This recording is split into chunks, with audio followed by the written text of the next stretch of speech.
వైరాగ్యములతో కూడినటువంటి కర్మాచరణముల చేత నిరంతరము ఈశ్వరుణ్ణి తలపలలో నిలుపుకున్న కారణం చేత ప్రాణోత్క్రమణ సమయమునందు కూడా ఈశ్వరుడి మీద దృష్టి నిలబడుతుంది. నిలబడితే ఏమవుతుంది? చిట్ట చివరికి ఈశ్వరుని యందు లీనమైపోతాడు. కాబట్టి ఈ రాచబాట ఎవరికి సృష్టిలో 84 లక్షల జీవరాశుల్లో 83,99,999 జీవరాశులకు ఈ సుఖం అక్కర్లేదు. బయట ఆహారం దొరకడం, నిద్ర ఉండడం, మైథునం ఉండడం, సంతానాన్ని కనడం, అవే వాటికి సుఖాలు. కానీ మనిషికో కొంతకాలం అనుభవించి ఈ సుఖము సుఖమా అన్న ప్రశ్న వేసుకుని వైరాగ్య సుఖమును పొందడం అత్యంత అవసరమైన సుఖం. అసలు ఆ సుఖమును పొందుదామన్న తాదాత్మ్యత, ఆ ఆర్తి కలగలేదనుకోండి, వాడు ఎలా పడిపోతాడంటే, దీపం దగ్గరికి వెళ్ళేటటువంటి దీపపు పురుగులు ఎన్నో వెళ్ళి రెక్కలు కాలి పడిపోయి కింద ఉండగా మనుషులు తొక్కేస్తుంటే చచ్చిపోవడాన్ని చూస్తూ కూడా మిగిలిన దీపపు పురుగులు ఎలా వచ్చి దీపం మీద పడి కింద పడిపోతుంటాయో, అలా వైరాగ్యమును పొందలేక సుఖస్థానముల యందే వెంపర్లాట పొందుతూ పడిపోతాడు. సుఖమునకు హేతువేదో అది దుఃఖమునకు హేతువయ్యేటటువంటి ప్రమాదం ఒకటి ఉంటుంది లోకంలో. కానీ వైరాగ్యం ఉన్నవాడికి దుఃఖస్పర్శ కలగడం ఉండదు. వాడు ఎప్పుడూ సుఖముతోనే ఉంటాడు. ఎందుకో తెలుసా అండి? సంగదోషం ఉండదు ఆయనకి. అందుకే వైరాగ్యము సుఖమే. మీరు పట్టుకోగలిగారో లేదో మరి నేను చెప్పిన మాట. వైరాగ్యము దుఃఖమేం కాదు. వైరాగ్యము సుఖ దుఃఖాతీతమైన సుఖానుభవ స్థితి.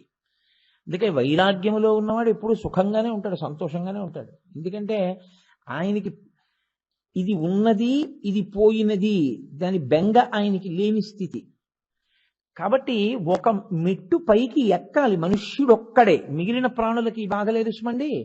కుక్క ఉందనుకోండి, దాన్ని బతికున్నంత కాలం సుఖం కోసమే దాని వెంపర్లాట. అయినా దానికి దుఃఖం వస్తుంటుంది, అది వేరు విషయం. ఎవరో కొడుతుంటారు, రాయి పెట్టి కొడతాడు, లేకపోతే ఏదో వస్తుంది, దాన్ని ఏదో చేస్తుంది, ఇంకో పెద్ద కుక్క వస్తుంది, దాన్ని కరుస్తుంది. దానికి ఉండే దుఃఖం దానికి ఉంటుంది. కానీ అది సుఖం కోసమే వెంపర్లాడుతుంది. మనిషి కూడా అలా సుఖం కోసమే వెంపర్లాడవచ్చా? తప్పకుండా అది దోషభూయిష్టమే.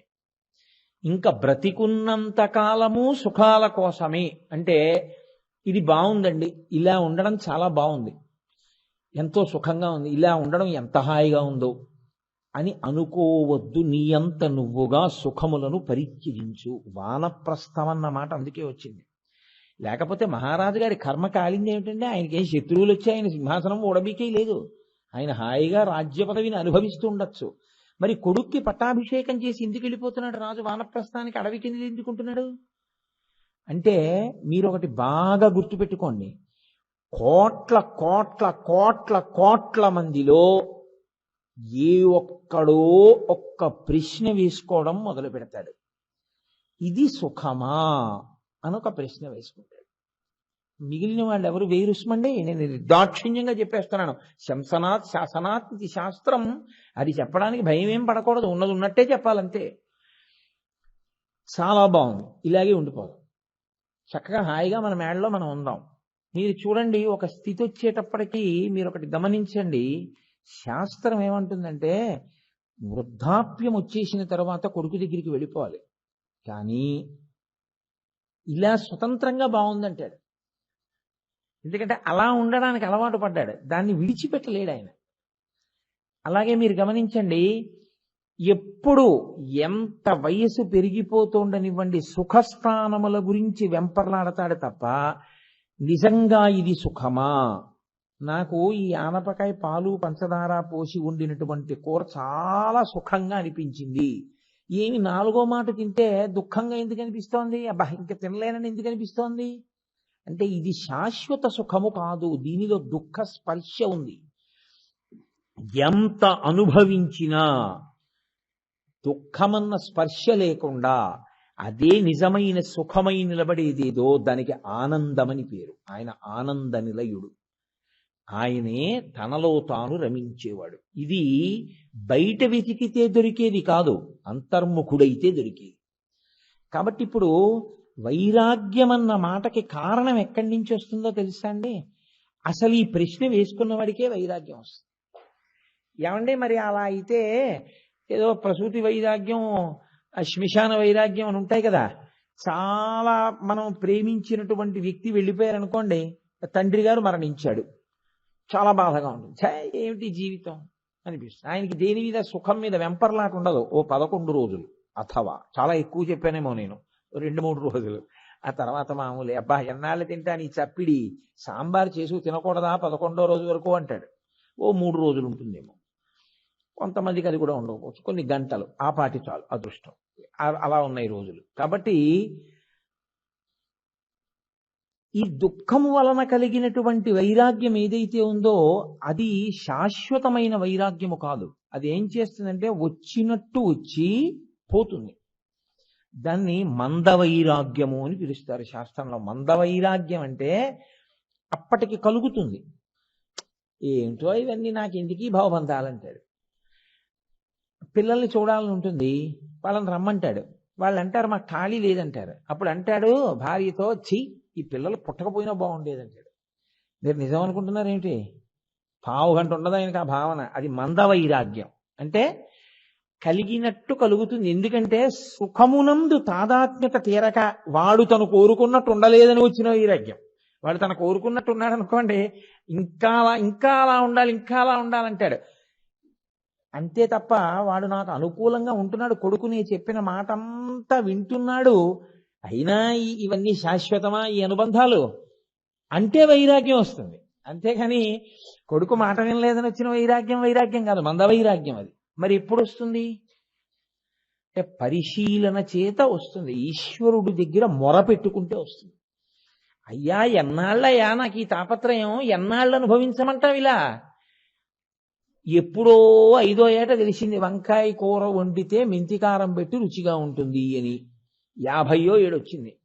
45 సంవత్సరముల నుంచి ఆ రుచి కోసం వెంపర్లాడి తింటూనే ఉన్నాను. ఈ సుఖము సుఖమా అన్న భావన మాత్రం నాకు రాలేదు. ఈశ్వరా ఏమి చిత్రం, ఎన్నాళ్ళు ఇలా ఈ వెంపర్లాట ఉంచమంటావు నన్ను? నాకు ఈ వెంపర్లాట తీయవా? వంకాయ కూర మెంతి కారం పెడితే ఏమి, వంకాయ కొత్తిమీర కారం పెడితే ఏమి, ఏదో పదార్థం కడుపు నిండడానికి సాత్వికమైనటువంటి పదార్థము చాలు.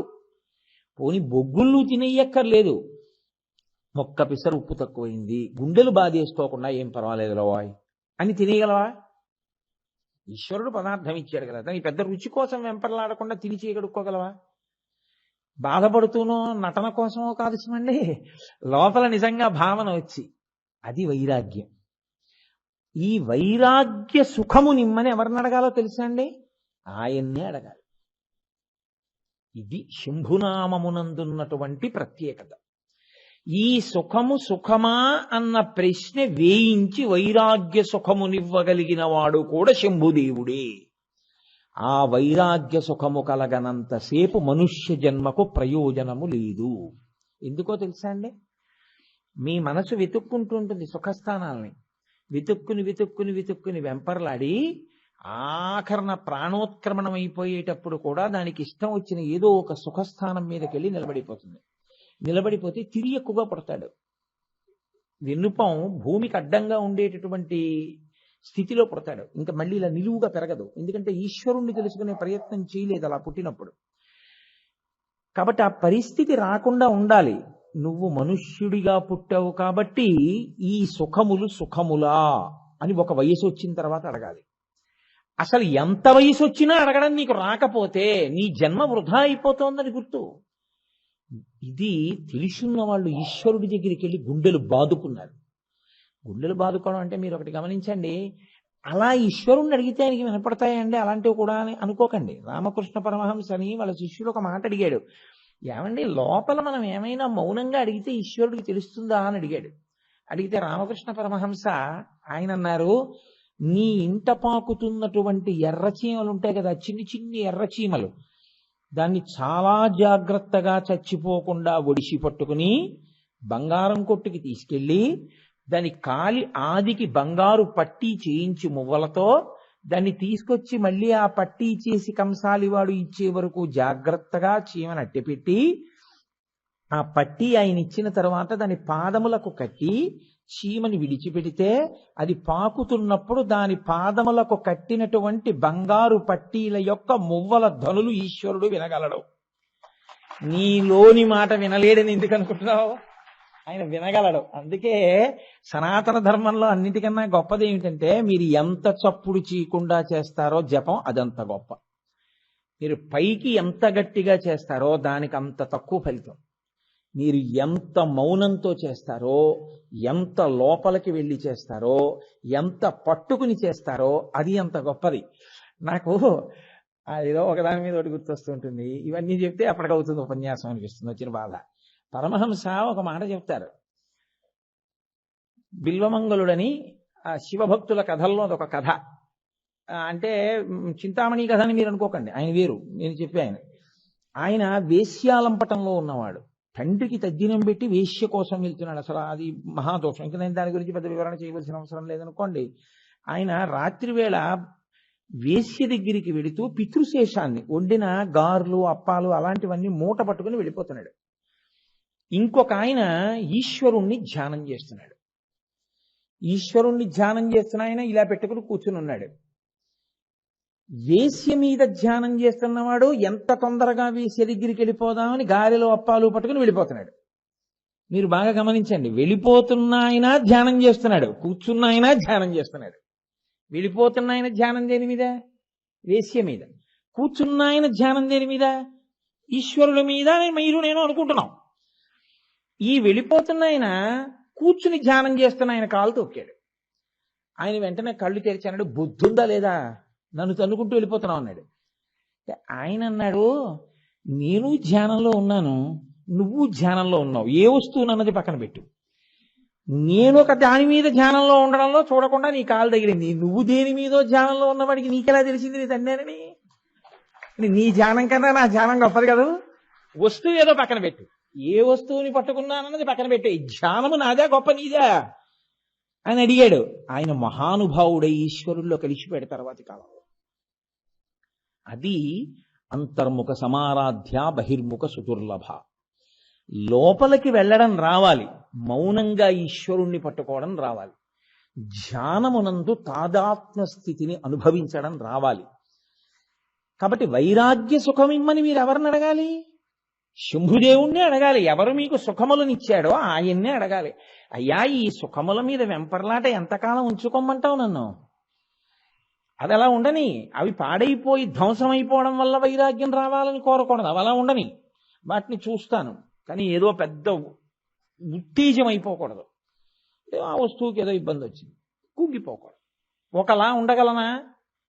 దూర్జటి అడిగాడండి ఈ మాట. రోసీరోయదు కామినీ జనుల తారుణ్యోరు సౌఖ్యంబులన్ బాసీబాయద పుత్ర మిత్రధన సంపద్ధాంతి వాంఛాలతల్ కోశీకోయదు నామ నంబకట నీకున్ ప్రీతిగా సత్క్రియల్ చేసీ చేయదు దీని తుళ్ళన చవే శ్రీకాళహస్తీశ్వర అన్నాడు. వైరాగ్యం వచ్చినట్టుంటుంది, ఏం పిల్లలు అన్నట్టుంటుంది, అంటూనే పట్టుకుంటుంటుంది. పూజ చేస్తున్నట్టుంటుంది, చేయకుండా పారిపోతుంది. ఈశ్వరుణ్ణి పట్టుకున్నట్టుంటుంది, ఈశ్వరుణ్ణి విడిచిపెట్టేస్తుంది. దీని త్రుళ్ళన చవే శ్రీకాళహస్తీశ్వర, దీనికి ఎంత మదం, నేను ఇలా తిరగలనని, దీన్ని తొక్కి పెట్టవా ఈశ్వర అని అడిగాడు. వైరాగ్య సుఖమిమ్మని అడిగాడు. కాబట్టి ఇప్పుడు ఈ వైరాగ్య సుఖము మీకు ఇప్పించగలిగిన వాడెవరో ఆయన కూడా శంభుదేవుడే. అయితే మీరు ఇక్కడ ఒక ప్రశ్న వేస్తారు, నాకు తెలుసు. ఏమంటే వైరాగ్యం వస్తే ఇల్లు వదిలి వెళ్ళిపోమా? ఏమీ అయిపోదు. వైరాగ్యం వస్తే మీరు ఈ బట్ట రంగు కూడా ఏం మార్చక్కర్లేదు. మీరు ఎక్కడున్నారో మీరు అక్కడే ఉంటారు, అక్కడే ఉండొచ్చు కూడా. వైరాగ్యం అన్న మాటకు అర్థం ఏమిటో తెలుసా అండి? నేను గంట సేపు ఉపన్యాసం చెప్పే కన్నా ఓ ఉపమానం చెప్పేస్తే తేలిక. గాలియే వైరాగ్యమునకు ఉదాహరణ. మీరు చూడండి, గాలి అలా వెళ్ళిపోతూ ఆ పువ్వుల మీదకి వస్తుంది. ఆ పుష్పముల మించి వెళ్ళడంలో సౌరభం అవుతుంది, మంచి సువాసనతో అలా ముందుకు వస్తుంది. వస్తే అబ్బా ఎంత మంచి గాలో అంటారు. ఆ గాలే అలా ముందుకెడుతుంది. ఏదో ఒక పశువు విసర్జించినటువంటి మలం మించి పెడుతుంది, చాలా దుర్గంధం అవుతుంది. ఏం గాలి అంటారు. పశువు యొక్క మలం మించి వెళ్ళేటప్పుడు దానికి సంగం లేదు. అయ్యో దీని మించి నేను వెళ్లకుండా ఇలా పక్క నుంచి వెళ్ళిపోతాను ఇంకో పువ్వుల మీద, కానీ గాలి ఏం వెళ్ళదు. చచ్చిపోయిన కుక్క కళేబరం మించి వెళ్ళేటప్పుడు దానికి ఏమీ సంగం ఉండదు. పువ్వుల మించి వెళ్ళేటప్పుడు దానికేమీ సంగం ఉండదు. ఈశ్వరుడి మించి వెళ్ళేటప్పుడు దానికేమీ సంగం ఉండదు. శవం మించి వెళ్ళేటప్పుడు దానికేమీ సంగం ఉండదు. అది అన్నిటి మించి వెళుతూ ఉంటుంది. అన్ని వాసనలకి కింద తాను మారుతుంది. కానీ అలా మారినది అలా ఉండిపోయిందని మీరు అనుకుంటున్నారు. అది గాలి, అది అలా వెళ్ళిపోతుంటుంది అంతే. దానికి దేనితోనూ సంగం ఉండదు. అందుకే మనకి పవిత్రమైన జీవితానికి ఉదాహరణగా ఏం చెప్తారంటే మేరునగ ధీరుడు అంటారు. పర్వతాన్ని చెప్తారు, నదిని చెప్తారు. నది అంత పవిత్రం ఎందుకో తెలుసా అండి? నదియే మనకి జీవితాన్ని నిర్దేశకత్వం చేస్తుంది. అందుకే కుంతీదేవి భాగవతంలో ప్రార్థన చేస్తూ యాదవులందు పాండు సుతులందు నాకు మోహ విచ్ఛేదము చెయ్యుమయ్య ఘన సింధువు చేరిడి గంగభంగి నీపాద సరోజ చింతనముపై అనిశము మదీయ వృత్తి అత్యాదర వృత్తితో గదియగనట్లు చేయగదయ్యా ఈశ్వరా అని అడుగుతుంది. అది వైరాగ్యం అంటే. యాదవులందు పాండుసుతులందు నాకు మోహ విచ్ఛేదము చెయ్యుమయ్యా. ఈ పిచ్చి, ఈ మమకారం పుట్టినే అంటాడు. ఏముందండి, కడుపున పుట్టిన వాళ్ళు కూతురు పెళ్ళైపోయి కొడుకు పెళ్ళైపోతే నా బాధ్యతలు అయిపోయాయి అంటాడు. మీరు అనుకుంటున్నారా నిజమని? కూతురు పెళ్ళైపోయాక అంటాడు మనవడు పుట్టి వాడు చక్కగా అలా నాతో పాటు వచ్చి వాడు కారు దిగి వాడు గజేంద్ర మోక్షంలో పద్యాలన్నీ వాడికి వచ్చేసి వాడు నా కాళ్ళు ఎత్తుతూ వాడు ఒక్క ఊపిరి తీస్తే ఇంకా మళ్ళీ ఊపిరి పూర్తయ్యే లోపల పద్యాన్ని దమ్ము పట్టి వాడు చదువుతుంటే ఒక్కొక్క సమాసం పోతన గారు వేసింది. అల వైకుంఠపురంబులో నగరిలో ఆమూల సౌధంబుదాపల మందార వనాంతరామృత సరహ ప్రాతేందు కాంతోపలోత్పల పర్యంకరమా వినోదియగు ఆపన్న ప్రసన్నుండు విహ్వల నాగేంద్రము పాహీ పాహీయన కుయ్యాలించి సవరంభియ్యై అని నా మనవడు పద్యం చదువుతుంటే ఆనాడు నేను మురిసిపోతాను, నా మనవడికి పద్యాలు నేర్పుతానంటాడు. అయిపోయిందని మీరు అనుకుంటున్నారా? ఒక మనవరాలు పుట్టి తెల్లటి పిల్ల, దానికి ఎర్రటి పట్టులంగా కడితే అది కారులోంచి దిగి అది ఇలా లంగా ఇలా ఎత్తి పట్టుకుని రెండు చేతులతో తాతగారండి తాతగారండి అని నా చిటికిన వేలు పట్టుకుని అది వస్తే దానికి బాలపూజ చేస్తే అది కుర్చీలో కూర్చొని బాలపూజ చేయించుకుంటుంటే నేను బాలపూజ గురించి ఉపన్యాసం చెప్తే అబ్బాయి ఎప్పుడో అంటాడు. అయిందని మీరు అనుకుంటున్నారా? ఆ తర్వాత కొడుకు, ఆ తర్వాత కొడుక్కి పిల్లలు, ఆ తర్వాత వాళ్ళ పెళ్లిళ్ళు, వాళ్ళ ఉపనయనాలు, వాళ్ళకి పిల్లలు, ఆఖరికి ఈయన ఎక్కడ ఉంటాడో తెలుసా? ఇంటెన్సివ్ కేర్ యూనిట్ ఎప్పుడప్పుడు. అప్పుడు ఏమంటాడంటే ఇంకా నేను బతికుంటే బాగుండంటే బాగుండదు కదా, ఉండి ఏం చేసావు, ఇన్నేళ్లుండితి నేమి కంటి నేను ఎవ్వారి రక్షించదన్నని అడిగాడు దుర్జటి. అది ధైర్యం అంటే, మొనగాడంటే అది. ఈశ్వరుడి దగ్గరికి వెళ్ళి అన్నాడు ఇన్నేళ్లుంటిని ఏమి కంటి నిక నేను ఎవ్వారి రక్షించదన్. ఏమిటయా ఇన్నాళ్ళు ఉంచో, ఏమిటే చేసింది? ఉంచితే మాత్రం ఏం సాధిస్తానయా? మార్చు నా మనసుని. లేని దానికి ఎందుకు ఏం చేయమంటావు? ఉండి నిలదీసి అడిగాడు ఈశ్వరుణ్ణి. ఆ అడిగిన వాడు ఉన్నాడే వాడు సాధకుడు. అంతేకాని ఈశ్వరుడి దగ్గరికి వెళ్ళి అక్కడ కూడా నటరత్న నట సార్వభౌమాల తాను చాలా భక్తిగా బతికేస్తున్నట్టు చేస్తే పూజ చేసేస్తే ఈశ్వరుడికి తెలియదండి ఏం చేస్తున్నాం. ఈశ్వరుడికి నిజంగా మీ బలహీనత చెప్పడం మార్గం. కాబట్టి వైరాగ్య సుఖం ఇమ్మని ఎవరిని అడగాలి? ఆయన్నే అడగాలి. ఇప్పుడు వైరాగ్య సుఖం ఒకటి ఉన్నదని, ఆ వైరాగ్య సుఖమును పొందాలని గాలిలా ఒక వయసు వచ్చేసిన తరువాత ఇక నీ మహాభినిష్క్రమణములకు నీవు సిద్ధం కావాలి. ఈ రంగస్థలాన్ని విడిచిపెట్టేసి 8:30 అయిపోతుంది అనుకోండి, ఇంకా నేను ఈ రంగస్థలాన్ని ఈ వేదికని విడిచిపెట్టి వెళ్ళిపోవడానికి సిద్ధమైపోతున్నానా లేదా? అలా దీన్ని విడిచిపెట్టేసి ఈశ్వరుని యందు ఐక్యమైపోవడానికి సిద్ధం చేసేసుకోవాలి సంబారాలని. అలా సిద్ధమవడానికి తాను తయారవుతూ ఇక సాక్షి మాత్రంగా చూడడం నేర్చుకోవాలి. సంగము లేదంటే ఇంట్లోంచి వెళ్ళిపోమ్మని కాదు, అక్కడే ఉంటాడు.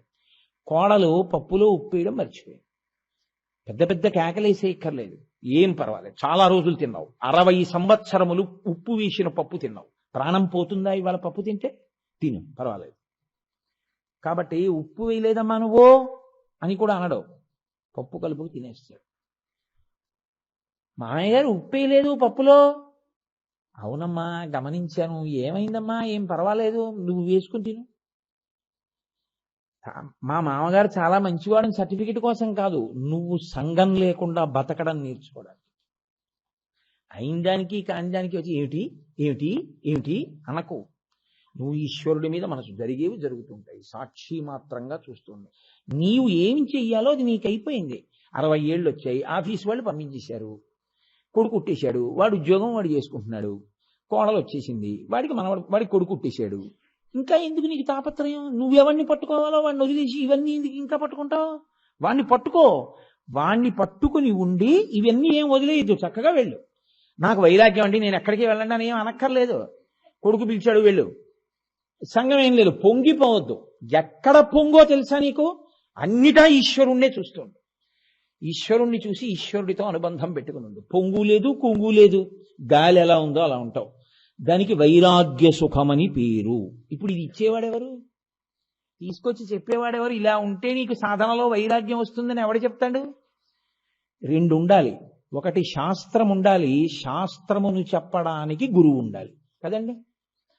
మొదట శాస్త్రమును తాను చదువుకున్నవాడై ఉండాలి. తాను చదువుకుని నేను ఇంత కష్టపడి చదువుకున్నాను, ఎందుకు వచ్చిందంటే నాకు ఈ ప్రారంభం, నేనెందుకు చెప్పడం అనేటటువంటి బాధగా కాకుండా చెప్పడం తన కర్తవ్యంగా, ఏ ప్రతిఫలాపేక్ష లేకుండా చెప్పడం తన కర్తవ్యమని చెప్పగలిగినటువంటి గురువు ఒకడు నీకు దొరకాలి. అలాంటి గురువు దొరికితే శాస్త్రం నీకు అందుతుంది. లేకపోతే శాస్త్రమునందున్నవి నీకెలా అందుతాయి?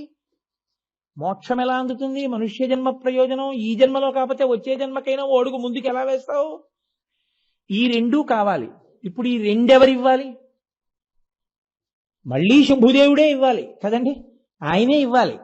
అందుకే ఆయన ఏం చేశాడో తెలుసా అండి? వేదమును ఇచ్చాడు. ఇలా బ్రతుకు వేదమునిచ్చాడు. ఇప్పుడు ఒకానొకప్పుడు ఆయన ఎక్కడికో వెళ్ళి చెట్టు కింద కూర్చున్నాడు. అసలు ఆశ్చర్యం ఏమిటో తెలుసా అండి? శాస్త్రంలో వేదం ఎంత గహనంగా మాట్లాడుతుందంటే, సుఖమునకు ప్రారంభ స్థానము తల్లి. ఎందుకో తెలుసా అండి? అమ్మ కడుపులోంచి మీరు బయటికి రాగానే, అమ్మ కడుపులోంచి బయటకు వచ్చాను ఈవిడమ్మ అని మీకేం తెలియదు. మీకు సమస్త ప్రపంచము కొత్తే. ఇక్కడి నుంచి మొట్టమొదటిసారి అమెరికా వెళ్ళి ఎవ్వరూ తెలియకుండా దేశంలో నేల మీద అడుగుపెట్టి నిలబడిన వాడికే అంత భయం ఉంటే, అసలు ఈ ప్రపంచంలో ఎవ్వరితో మాట్లాడడం రాదు, బాధ చెప్పుకోవడం రాదు, ఎవ్వరితో పరిచయం లేదు, ఏమీ తెలియదు. ఆ ప్రాణి మొట్టమొదట ఈ భూమి మీదకి వచ్చినప్పుడు దోమ కుడితే ఇది దోమ, దీన్ని నేను ఇలా కొట్టచ్చో అంటే చెయ్యి సహకరించదు, ఆ చెయ్యి ఇలా కొట్టదు, నోటితో చెప్పలేవు, మలమూత్రములు విసర్జించేస్తావు.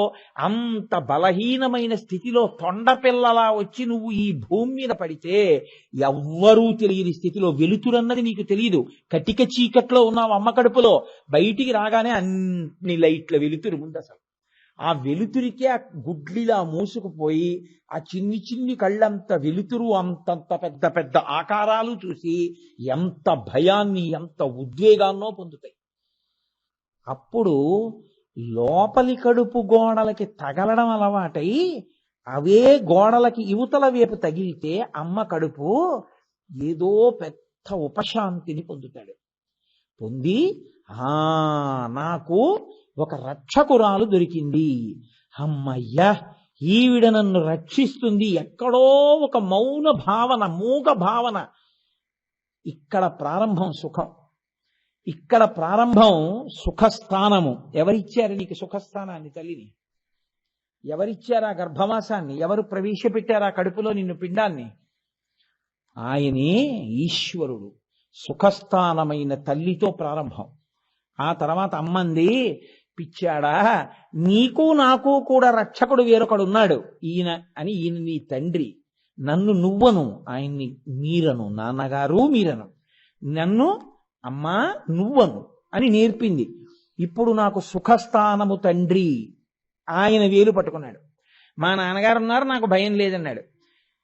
ఏదో భయం వేసింది, నాన్నగారండి నాన్నగారండి నాకు భయం వేస్తోందండి, నాన్నగారండి నాన్నగారండి నాన్నగారండి నాన్నగారండి నాన్నగారికి చెప్పుకోవడం నేర్చుకున్నాడు. తర్వాత అన్న, తమ్ముడు, సుఖస్థానములు తెలిసాయి. అసలు నీకు ప్రపంచంలో మొదటి సుఖస్థానమైన తల్లిని తండ్రిని ఇచ్చిన వాళ్ళు ఎవరు? ఈశ్వరుడే. ఇంకెవరిచ్చారు? శంభు అంటే అది. గుడికి ఎందుకు వెళ్ళాలని చెప్పిందో తెలుసా అండి శాస్త్రం? మీ కంటికి కనపడక మీకు గొప్ప ఉపకారం చేసేస్తున్నాడు అనుకోండి ఒక ఆయన, మీకు ఎప్పుడో అప్పుడు ఆయనోసారి చూద్దాం అనిపిస్తుందా అనిపించదా? నేను ఈ విషయం గొప్పగా చెప్పట్లేదు. నాకు కొన్ని ఫోన్లు వస్తుంటాయి. మా గోపాలకృష్ణ గారికి తెలుసు. ఆ ఫోన్ ఎత్తుతాను నేను. ఎవరండి మాట్లాడేది అంటారు. గురువుగారు ఉన్నారా అండి? కోటేశ్వరరావు గారు అంటారు. అమ్మా నేను కోటేశ్వరరావునే మాట్లాడుతున్నాను అంటాను. అనగానే ప్రత్యేకించి విదేశాల నుంచి ఫోన్ చేసేవాళ్ళు 5-10 నిమిషాలు వెక్కి వెక్కి ఏడిచేస్తారు వాళ్ళు. నేను అలాగే అలవాటు పడిపోయాను కదా, మొదట్లో కంగారు పడేవాడిని. వింటాను. అమ్మా ఎందుకంత ఉద్వేగపడతారు అంటాను. అయ్యా ఏవో మీ సీడీలు మేము ఇంతకాలం నుంచి వింటున్నాం, మీ మీద ఇంత భక్తి పెంచుకున్నాం, మేము ఎప్పుడైనా కోటేశ్వరరావు గారితో ముఖాముఖి మాట్లాడతామా అనుకున్నాం. ఏదో నెంబర్ దొరికింది, ఎప్పుడో ఫోన్ చేశాం, మీరే ఎత్తి మాట్లాడుతుంటే మేము ఆ ఉద్వేగాన్ని తట్టుకోలేకపోయామంటారు. ఆ ప్రేమ చూడండి మీరు. అయినప్పుడు ఇన్ని చేస్తున్న ఈశ్వరుడు నాకు తల్లి ఇచ్చినవాడు, అమ్మ కడుపులో పడుకోబెట్టినవాడు, బయటికి తోసినవాడు, అమ్మ కడుపు గోడ తగిలినప్పుడు నేను ఆ రోజున ఉపశాంతి పొందేట్టు చేసినవాడు, నాన్నగారి వేలు నాకు అందించినవాడు, నాకు విద్యనిచ్చినవాడు, నాకు ఇన్ని సుఖములు ఇచ్చినవాడు, వాడిని ఒకసారి చూద్దామని మీకు అనిపించింది అనుకోండి, అప్పుడు మీరు గుళ్ళోకి వెళ్ళి నించోడానికి ఒకలా ఉంటుంది, అది లేకుండా మీరు గుళ్ళోకి వెళ్ళడం ఓలా ఉంటుంది. అప్పుడు మీరు వెళ్ళినప్పుడు ఒక ఉద్వేగం, ఒక భావోద్వేగం. అందుకే అన్నమయ్య అందమైన మాట అంటాడు, గులు తిరిగిన దొంగ గూ గూ గూ వాడు గుడిలోనే దాగేనే గూ గూ గూ అంటాడు. కనపడకుండా చేసేవాడు దొంగ. ఊపిరి తీస్తాడు కనపడడు, తిన్నది జీర్ణం చేస్తాడు కనపడడు, శక్తినిస్తాడు కనపడడు, మేధాశక్తినిస్తాడు కనపడడు, బిడ్డల్నిస్తాడు కనపడడు, కీర్తినిస్తాడు కనపడడు, తన గురించి చెప్పిస్తాడు తాను కనపడడు. సాకారంబుగా చూపవే చిన్నీరేజ విహారమత్త మధుపా శ్రీకాళహస్తీశ్వర అని ఏడిచాడు దుర్జటి. ఒక్కసారి కనపడవా తండ్రి అని. అలాంటి వాడు ఇక్కడే ఉన్నాడు అని మీరు ఆ గుళ్ళోకి వెళ్ళి చూసి, ఇదిగో ఇక్కడకొచ్చి నక్కి కూర్చున్నాడు, వైడే ఇన్ని ఉపకారములు చేస్తున్నవాడు అని మీరు వాణ్ణి చూసినప్పుడు మీకు ఎంత ఉద్వేగం కలిగి, ఎంత రోమాంచితమై, ఎంత ఆనందం కలుగుతుంది. ఆ భావోద్వేగంలో మీ కన్నుల వెంట నీళ్లు కారుతుండగా అలా చూస్తూ మీరు ఉండిపోయారనుకోండి, మీ నోట మాట రాక పూజ స్తంభించిపోయింది అనుకోండి, ఆనాడు మీరు పూజ చేసినట్టు. అసలు ఆ భావోద్వేగం జీవితంలో కలగనేపోతే ఆయన ఉపకారము మీకు స్మరణకు అందలేదు, కృతజ్ఞతతో కూడిన బ్రతుకని గుర్తు. కాబట్టి ఎవరివ్వాలి వైరాగ్యం? ఆయనివ్వాలి వైరాగ్యం, ఆయనివ్వాలి భక్తి. ఆ భక్తి అందుకే రామకృష్ణ పరమహంస ఒక మాట అంటారు, ఆ ప్రశ్న వెయ్యగా వెయ్యగా వెయ్యగా వచ్చేటటువంటి వైరాగ్యం నీటి చుక్క చుక్క చుక్క చుక్క వచ్చినట్టేం రాదు. అది వస్తే హఠాత్తుగా ఒక ప్రవాహం వచ్చినట్టే వస్తుంది.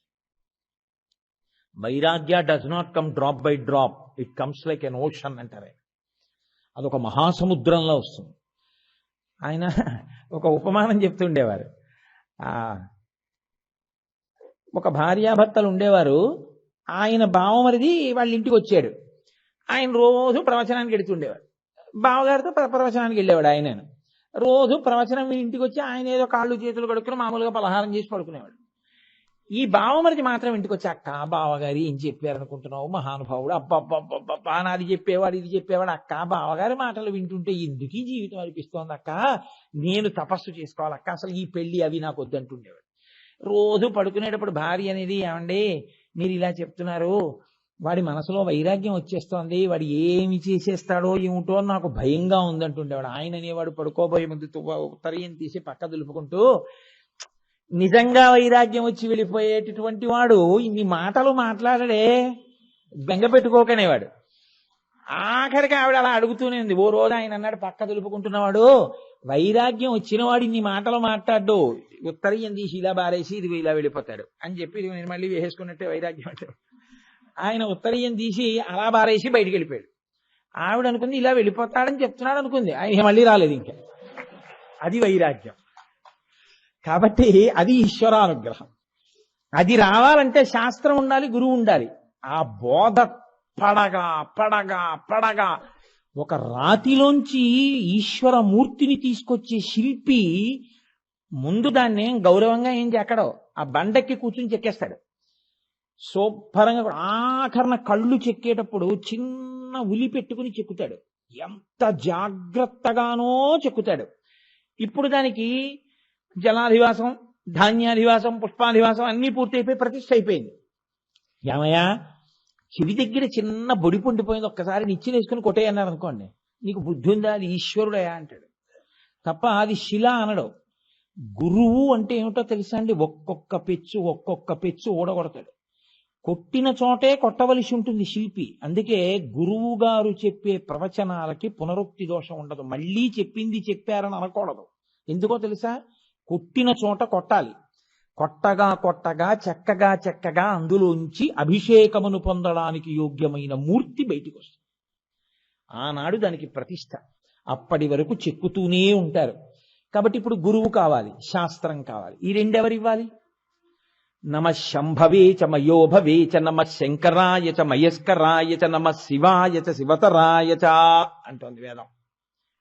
నమ శంభవే చ, ఆ శంభుదేవుడున్నాడే సమస్త సుఖములకు కారణమైన వాడే వైరాగ్య సుఖములకు కారణం కావాలి. ఇప్పుడు ఆయన ఏం చేశాడు, ఒకానొకప్పుడు ఆయన ఏం చేశాడంటే, అసలు ఈశ్వర మాకు వైరాగ్యం కావాలి, ఆత్మజ్ఞానం మాకు తెలియాలి అన్న వాళ్ళకి చెట్టు కింద కూర్చుని వీరాసనం వేసుకుని ఒక్కసారి ఇలా చిన్ముద్ర పట్టాడు అంతే. మౌనవ్యాఖ్యా ప్రకటిత పరబ్రహ్మతత్వం యువానం వర్షిష్టాంతే వసదృశిగణైరవృతం బ్రహ్మనిష్టై ఆచార్యేంద్రం కరకలిత చిన్ముద్రమానందరూపం స్వాత్మారామం ముదితవదినం దక్షిణామూర్తిమీడే.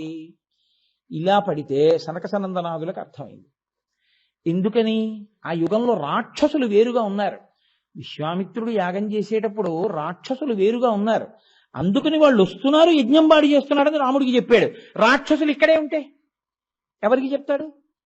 యజ్ఞమే చేయడం కుదరదు అసలు కదండి. కలియుగం వచ్చేటప్పటికీ రాక్షసులు బయట ఉండరు, ఇక్కడే చేరుతారు. కామక్రోధస్య లోభస్య దేహే తిష్టంతి తస్కరాః జ్ఞానరత్నాపహారాయ తస్మాత్ జాగ్రత్త. ఇక్కడే చేరుతారు ఆ శత్రువులు. ఇప్పుడు ఆ శత్రువులు పోవాలి అంటే, జ్ఞానము కలగాలి అంటే, ఆయన దక్షిణామూర్తిలా చెట్టు కింద కూర్చుని మౌనముద్రతో చెప్పినప్పుడు అర్థం చేసుకున్న సనక సనందనాదులు ఉన్నటువంటి స్థాయిలో కలియుగంలో ఉన్నటువంటి భాగవతులు భక్తజనం ఉన్నారా? కుదురుతుందా? కుదరదు. కాబట్టి అక్కడ ఎంత మౌనంగా ఉన్నాడో ఇక్కడ అంత మాట్లాడడానికి రావాలి ఆయన కదండి. అందుకని ముక్తామౌనం వటవిటపినో మూలతో నిష్పతంతి శంభోర్మూర్తిశ్చరతి భువనే శంకరాచార్య రూపా అంటారు. ఏ శంభుమూర్తి చెట్టు కింద కూర్చుని మౌనంగా దక్షిణామూర్తిగా జ్ఞానప్రసాదం చేశాడో ఆయన ఇప్పుడు కూర్చుంటే కుదరదు, లేచి నడవాలి ఆయన. కాబట్టి ఇప్పుడు ఏం చేశాడు ఆయనే? శంభోర్మూర్తిశ్చరతి భువనే శంకరాచార్య రూపా, శంకర భగవత్పాదుల రూపంలో ఆసేతు హిమాచల పర్యంతము నడిచారు. ఆ శంభుమూర్తి దక్షిణామూర్తిగా ఎంత మౌనంగా కూర్చున్నారో శంకర భగవత్పాదాచార్య స్వామి వారు అంత వాదనలు వాదించారు. ఆయన ఎంత మౌనంగా వ్యాఖ్య చేశారో ఈయన అన్ని వ్యాఖ్యానాలు, అన్ని ప్రకటన గ్రంథాలు, అన్ని స్తోత్రాలు ఇచ్చారు. ఆయన ఒక్క చోట కూర్చుంటే ఈయన ఇల్లిల్లు ఆసేతు హిమాచల పర్యంతం తిరిగారు. ఆయన ఆత్మారాముడై నిలబడిపోతే నాకు భిక్ష పెట్టిన తల్లెల్లా నా అమ్మే అని అమ్మ ఆర్యాంబను వదిలిపెట్టి సంజసించి ఇళ్ల ముందుకొచ్చి భవతి భిక్షాందేహి అన్నారు. అని తిరిగారు కాబట్టి శాస్త్రం అందింది. శంకర భగవత్పాదులే పుట్టి ఉండకపోతే, శంభుదేవుడు శంకరాచార్య స్వామిగా భూమి మీద అవతరించి ఉండి ఉండకపోతే అసలు వేదము యొక్క ప్రమాణము నిలబడడం ఎలా? శంకర విజయాల్లో వర్ణన చేస్తారు. ఒక లేగ దూడని, చిన్ని దూడ, దానికి ఇంకా గట్టిగా ఊంచుకు నిలబడడం కూడా రాదు. అటువంటి లేగ దూడ ఆడుకుంటోంది.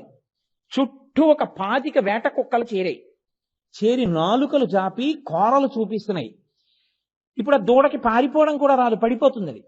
అటువంటి దూడని అన్ని వేపుల నుంచి కొరకడానికి సిద్ధంగా కోరలతో నోళ్లు తెరిచి ఉన్నటువంటి 20 వేట కుక్కల్ని తరవడానికి ఒక యోధుడు కర్ర పట్టుకొచ్చి నిలబడి ఆ ధేనువుని రక్షించినట్టు సత్యదండాన్ని చేతపట్టి ఆసేతు హిమాచల పర్యంతము పర్యటించి అవైదిక వాదనలు ఖండించి వేద ప్రమాణమును నిలబెట్టి వేదాంతర్గతమైనటువంటి అద్వైత సిద్ధాంతానికి జీవం పోసి మళ్ళీ మనందరికీ భక్తి, జ్ఞానము, కర్మ అనేటటువంటివి నేర్పి ఎన్నో దేవాలయాలలో చక్రస్థాపన చేసి ఎన్నో దేవాలయాలకి కుంభాభిషేకాలు చేసి అనేకమైనటువంటి సంప్రదాయాల్ని పునరుద్ధరించి షణ్మత స్థాపనాచార్యులై మళ్ళీ ఈ దేశంలోకి అవైదికమైన వాదనలు ప్రవేశించకూడదని 4 దిక్కులా కాపుదలగా తూర్పున జగన్నాథులో గోవర్ధన పీఠము, పడమర ద్వారకలో కాళికాపీఠము, ఉత్తరమున బదరికాశ్రమములో జ్యోతిపీఠము,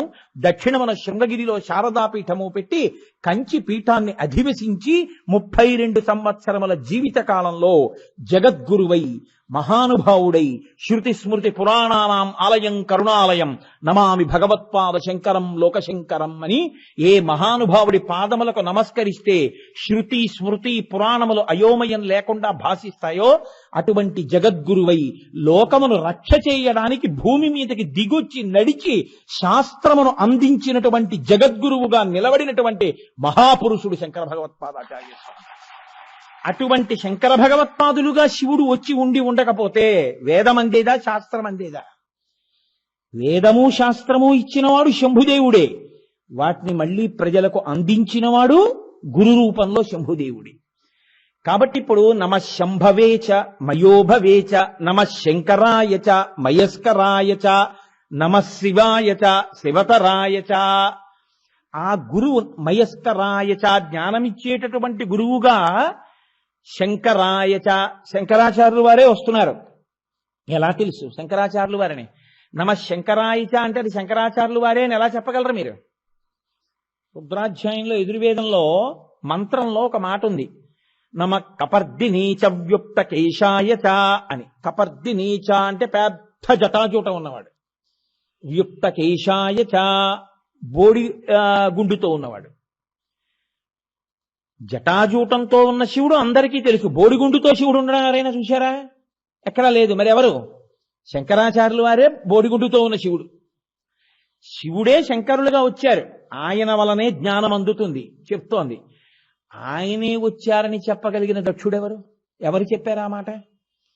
భాస్కర రాయల వారని అమ్మవారి అనుగ్రహాన్ని పరిపూర్ణంగా పొందిన మహానుభావుడు ఆయన. లలితా సహస్రనామ స్తోత్ర భాష్యం చేస్తాను అని అనలేదు, అమ్మవారు ఆయన్ని అడిగింది నువ్వు లలితకి భాష్యం చెయ్యని. ఆయన అన్నారు, అమ్మ అప్పున్నవాడు భాష్యం చేయకూడదుగా, నాకు కొద్దిగా అప్పు ఉందమ్మా అన్నారు. ఆయన మరునాడు పూజా మందిరంలో కూర్చునేటప్పటికీ అప్పు తీర్చేసినటువంటి పత్రం అక్కడ ఉంది. ఆయన లలితా సహస్రనామ స్తోత్రానికి భాష్యం చేశారు.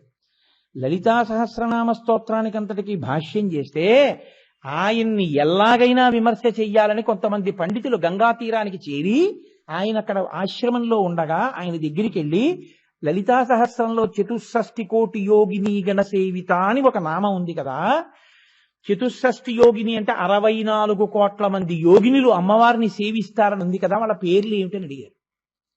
ఆయన అన్నారు, సాయంకాలం మీకు చెప్తాను, సంధ్యావందనం చేసుకొచ్చి గంగా తీరంలో కూర్చోండి అన్నారు.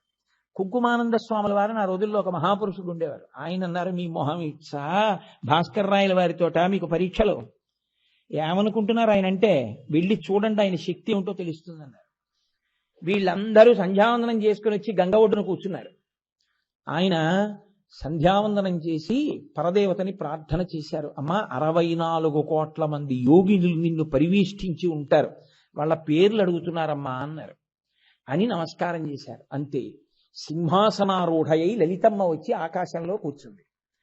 ఒక్కొక్క యోగిని 64 కోట్ల మంది యోగినులు పక్కకొచ్చి నిలబడి వాళ్ళ పేరు వాళ్ళు చేసే పనులు వాళ్లే ఆకాశంలో పరిచయం చేసుకున్నారు. అటువంటి భాస్కరరాయల వారు సామాన్యుడు కాడు. అందుకే కాశీపట్టణంలో విశ్వేశ్వరాలయం ఎదురుగుండా ఉన్నటువంటి ఆలయంలో మీరు లోపలికి వెళ్ళగానే కుడి చేతి పక్కన కిందకి దిగితే మెట్లు శ్రీచక్రేశ్వర లింగము అని ఒక శివలింగం ఉంటుంది. దాన్ని లలితా సహస్రనామ భాష్యం చేశాక భాస్కరరాయల వారు ప్రతిష్ఠ చేశారు ఆ శివలింగాన్ని. అటువంటి శ్రీచక్రేశ్వర ప్రతిష్ఠ చేసినటువంటి భాస్కరరాయల వారు విష్ణు ధర్మోత్తరము అని ఒక గ్రంథం రాశారు. ఆ గ్రంథంలో ఆయన చెప్పారు, ఇందుకని ఆయన పరాశక్తి అనుగ్రహం పొందినవారు, మహానుభావుడు, ఆయనకు అన్ని భాషించినవారు తప్ప ఏదో నోటి మాటగా అలవోకగా చెప్పినవారు కాదు. ఆయన చెప్పారు యుక్త కేశాయచ, ఆ తర్వాత కపర్దినీచ, వ్యుక్తకేశుడై బోడిగుండుతో ఉన్న శివుడే శంకర భగవత్పాదులు. అందుకని ఆ గురువు ముందుంటే తప్ప శివుడు తెలియడు. అందుకని నమ శంకరాయచ మయస్కరాయచ నమ శివాయచ శివతరాయచ అలా చెప్పింది ఎదుర్వేదం. ఆ వరుసక్రమం అలా వెళ్ళింది. కాబట్టి శాస్త్రము గురువు ఈ రెండు ఏం చేస్తాయి? మీకు సుఖములను పాడు చెయ్యరు ఈ ఇద్దరు. గురువు నీ సుఖము నాశనం అవ్వాలని, నీ సుఖస్థానములు నాశనం అవ్వాలని కోరడు. గురువు ఏం కోరుతాడో తెలుసా అండి? గురువు ఏమి మీ దగ్గర నుంచి మీరు పొందాలని కోరుతాడంటే, ఈ సుఖము సుఖమా అన్న వైరాగ్య సుఖమును మీరు పొందాలి. దానికి తగిన బోధ మీకు చేస్తాడు. ఇప్పుడు మీరు సుఖస్థానం వదిలేయాలా? వదలక్కర్లేదు. దానితో తాదాత్మ్యత పొందరంతే. ఏసీలోనూ ఉంటారు, కరెంటు పోతే వేడిలోనూ పడుకుంటారు. మీకు రెండూ సమానమే. ఏసీలో ఉన్నా నాన్ ఏసీలో ఉన్నా ఒక్కలా ఉండగలిగిన స్థితి గురుబోధ వలన సంక్రమిస్తుంది. ఆ వైరాగ్య దృష్టి శాస్త్రము గురువు వలన ఈ వైరాగ్య సుఖము ఏర్పడుతుంది. ఈ వైరాగ్య సుఖము ఏర్పడితే సంగము పోతుంది. జ్ఞానాగ్నిదగ్ధ కర్మాణం అన్నట్టు ఈ భక్తి వైరాగ్యములతో కూడినటువంటి కర్మాచరణముల చేత నిరంతరము ఈశ్వరుణ్ణి తలపలలో నిలుపుకున్న కారణం చేత ప్రాణోత్క్రమణ సమయమునందు కూడా ఈశ్వరుడి మీద దృష్టి నిలబడుతుంది. నిలబడితే ఏమవుతుంది? చిట్ట చివరికి ఈశ్వరుని యందు లీనమైపోతాడు. కాబట్టి ఈ రాచబాట ఎవరికి? సృష్టిలో 84 లక్షల జీవరాశుల్లో 83,99,999 జీవరాశులకు ఈ సుఖం అక్కర్లేదు. బయట ఆహారం దొరకడం, నిద్ర ఉండడం, మైథునం ఉండడం, సంతానాన్ని కనడం, అవే వాటికి సుఖాలు. కానీ మనిషికో కొంతకాలం అనుభవించి ఈ సుఖము సుఖమా అన్న ప్రశ్న వేసుకుని వైరాగ్య సుఖమును పొందడం అత్యంత అవసరమైన సుఖం. అసలు ఆ సుఖమును పొందుదామన్న తాదాత్మ్యత, ఆ ఆర్తి కలగలేదనుకోండి, వాడు ఎలా పడిపోతాడంటే, దీపం దగ్గరికి వెళ్ళేటటువంటి దీపపు పురుగులు ఎన్నో వెళ్ళి రెక్కలు కాలి పడిపోయి కింద ఉండగా మనుషులు తొక్కేస్తుంటే చచ్చిపోవడాన్ని చూస్తూ కూడా మిగిలిన దీపపు పురుగులు ఎలా వచ్చి దీపం మీద పడి కింద పడిపోతుంటాయో, అలా వైరాగ్యమును పొందలేక సుఖస్థానముల యందే వెంపర్లాట పొందుతూ పడిపోతాడు. ఏమిటి పొందుతాడు దానివల్ల? ఏమీ పొందడు. హీనోపాతుల్లోకి వెళ్ళిపోతాడు. అందుకే పరిపక్వత అంటారు. అందుకే మీరు చూడండి, శాస్త్రంలో మన వాళ్ళు ఎప్పుడూ ఓ మాట అంటారు, ఆయన పండు లాంటి వాడు అంటారు. పెద్దల దగ్గరికి వెళ్ళారనుకోండి, సమోసాలు పట్టుకెళ్ళరు, పళ్ళు పట్టుకెళ్తారు. ఎందుకో తెలుసా అండి? పళ్ళు పట్టుకెళ్ళడం, పండు పట్టుకెళ్ళి ఇవ్వడానికి కారణం ఏంటంటే, ఆయన తిన్నాడా తినలేదా, ఆయనకి షుగర్ ఉందా షుగర్ లేదా అది కాదు. ఎందుకు ఇస్తారు పళ్ళు అంటే, మీరు పండారు, నేను పండాలి మీ వలన. మీరు చూడండి, చిన్నతనంలో పంటలు వేసుకున్నారంటారు, నేను పండిపోయానంటారు. పండడం కోసమే ప్రయత్నిస్తారు. పంట పండిందండి అంటారు, పంటలు పండాయండి అంటారు, పంటలు వేసుకున్నామండి అంటారు. ఆఖరికి ఆ కైలాసపాళి అంటారు, అది ఆడుతూ ఆడుతూ కూడా నేను పండిపోయానంటాడు. ఏమిటా పండిపోవడం? ముందు చెట్టుకి పువ్వు పుడుతుంది. మీరు బాగా గుర్తుపెట్టుకోవలసిన విషయం ఏమిటో తెలుసా అండి? ఇది శివనామమునకు అన్వయం అవుతుంది. కానీ ఇప్పుడు మళ్ళీ నేను శివలోకెడితే లేనిపోతే ఇబ్బంది, వదిలేశాను అక్కడితో, ఇంకా దాని జోలికే వెళ్ళను నేను అసలు. కాబట్టి పువ్వులో అన్ని పువ్వుల్లోనూ తీపే. కుంకుడు పువ్వులోనూ తీపి ఉంటుంది, మల్లె పువ్వులోనూ తీపి ఉంటుంది పువ్వుగా ఉండగా. పువ్వు పిందెయిందనుకోండి, స్వభావం మొదలవుతుంది. ఇప్పుడు ఈ పిందె బాగా అంటుకుని ఉంటుంది. పిందె కాయ అయిందనుకోండి, అంటుకుంటుంది. కాయ పండు అవుతోంది అనుకోండి, లోపల ఉన్న గుజ్జు రసం కింద మారిపోతుంది, పైన ఉన్న తొక్క రంగు మారిపోతుంది. బాగా పండిపోయింది అనుకోండి, చెట్టు యొక్క ముచికని తనే విడిచిపెట్టి కింద పడిపోతుంది. దీన్ని పట్టుకుని ఉండడం ఋతుమంతం. పట్టుకుని సత్యాన్ని తెలుసుకున్న తర్వాత ఇది పడిపోతుంటే సాక్షిగా ఉండడం పండిపోవడం. ఆ పండిపోవడం ఒక్క ఈ జన్మకే సాక్షి, ఇతర జన్మలకు పండడం ఉండదు. కాబట్టి మన వాళ్ళు ఆటల దగ్గర నుంచి అన్ని పండిపోవడమే నేర్పారు. ఇప్పుడు ఆ పండడానికి వైరాగ్య సుఖం అవసరం అవుతుంది. కాబట్టి ఈ సుఖమునివ్వగలిగిన వాడు, మోక్షానందమునివ్వగలిగిన వాడు కూడా ఆయనే, వినా వేరొకరు లేరు.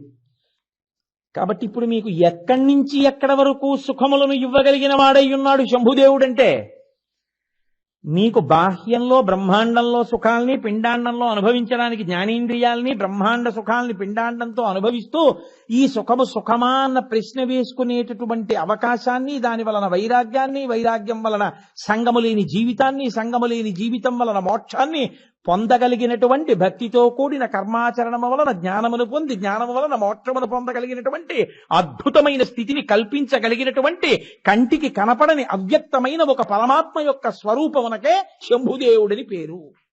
ఇప్పుడు నాకు శంభుదేవుడు అక్కర్లేదు, నేను శంభో అననని ఎవరంటారు? అందుకే మన వాళ్ళు చూడండి ఎప్పుడు ఏమంటారంటే హరహర మహాదేవ శంభో శంకర అంటారు. హరహర పాపము అన్న మాటకు అర్థం ఏమిటంటే ఈశ్వర ప్రస్థానమునందు అడ్డు వచ్చున్నది, దానికి పాపమని పేరు. ఏది అడ్డొస్తోందో దాన్ని తీసేసేవాడు హర. హర హర మహాదేవా, దేవతలకు దేవత అయిన వాడా మహేశ్వర, మహాదేవ శంభో. ఇప్పుడు నీకే సుఖం కావాలో మనసులో అనుకో, చిత్తశుద్ధితో కోరితే అది వైదికమైతే నువ్వు దాన్ని పొందితే బాగుపడతావు అనుకుంటే ఈశ్వరుడు ఇస్తాడు. ఇవ్వకపోయినా ఆయన అనుగ్రహం ఏదో ఉంది, అది ఇస్తే పాడవుతావు అనమాట. నీకు రిజర్వేషన్ దొరకలేదు, దొరుకుంటే కాలిపోతున్న కోచ్లో నీకు బెత్త దొరికేదేమో. కాబట్టి ఏమో ఒక్కొక్కసారి ఇవ్వకపోవడంలో ఈశ్వరానుగ్రహం ఉంటుంది, ఇవ్వడంలోనూ ఈశ్వరానుగ్రహం ఉంటుంది. ఇది పండడం. ఇస్తేనే ఈశ్వరుడు ఉన్నాడు, ఇవ్వకపోతే ఈశ్వరుడు లేడన్నాడే వాడిది నా ఇంటి పాలేరు ఈశ్వరుడు అన్న భక్తి కాదు. ఆయన ఇవ్వకపోవడంలో కూడా ఏదో ఉందండో అనుకున్నాడు అనుకోండి, వాడు నిజమైన భక్తుడు. కుచేలుడికి కృష్ణుడు ఏమీ ఇవ్వలేదు, పైగా అటుకులు విప్పి తినేశాడు. ఆయన వెళ్ళిపోతున్నాడు. వెళ్ళిపోతూ అనుకున్నాడు, ఇన్నున్నవాడు నాకేమి ఇవ్వలేదేమిటి, నా దరిద్రం గురించి అడగలేదు అనుకున్నాడు.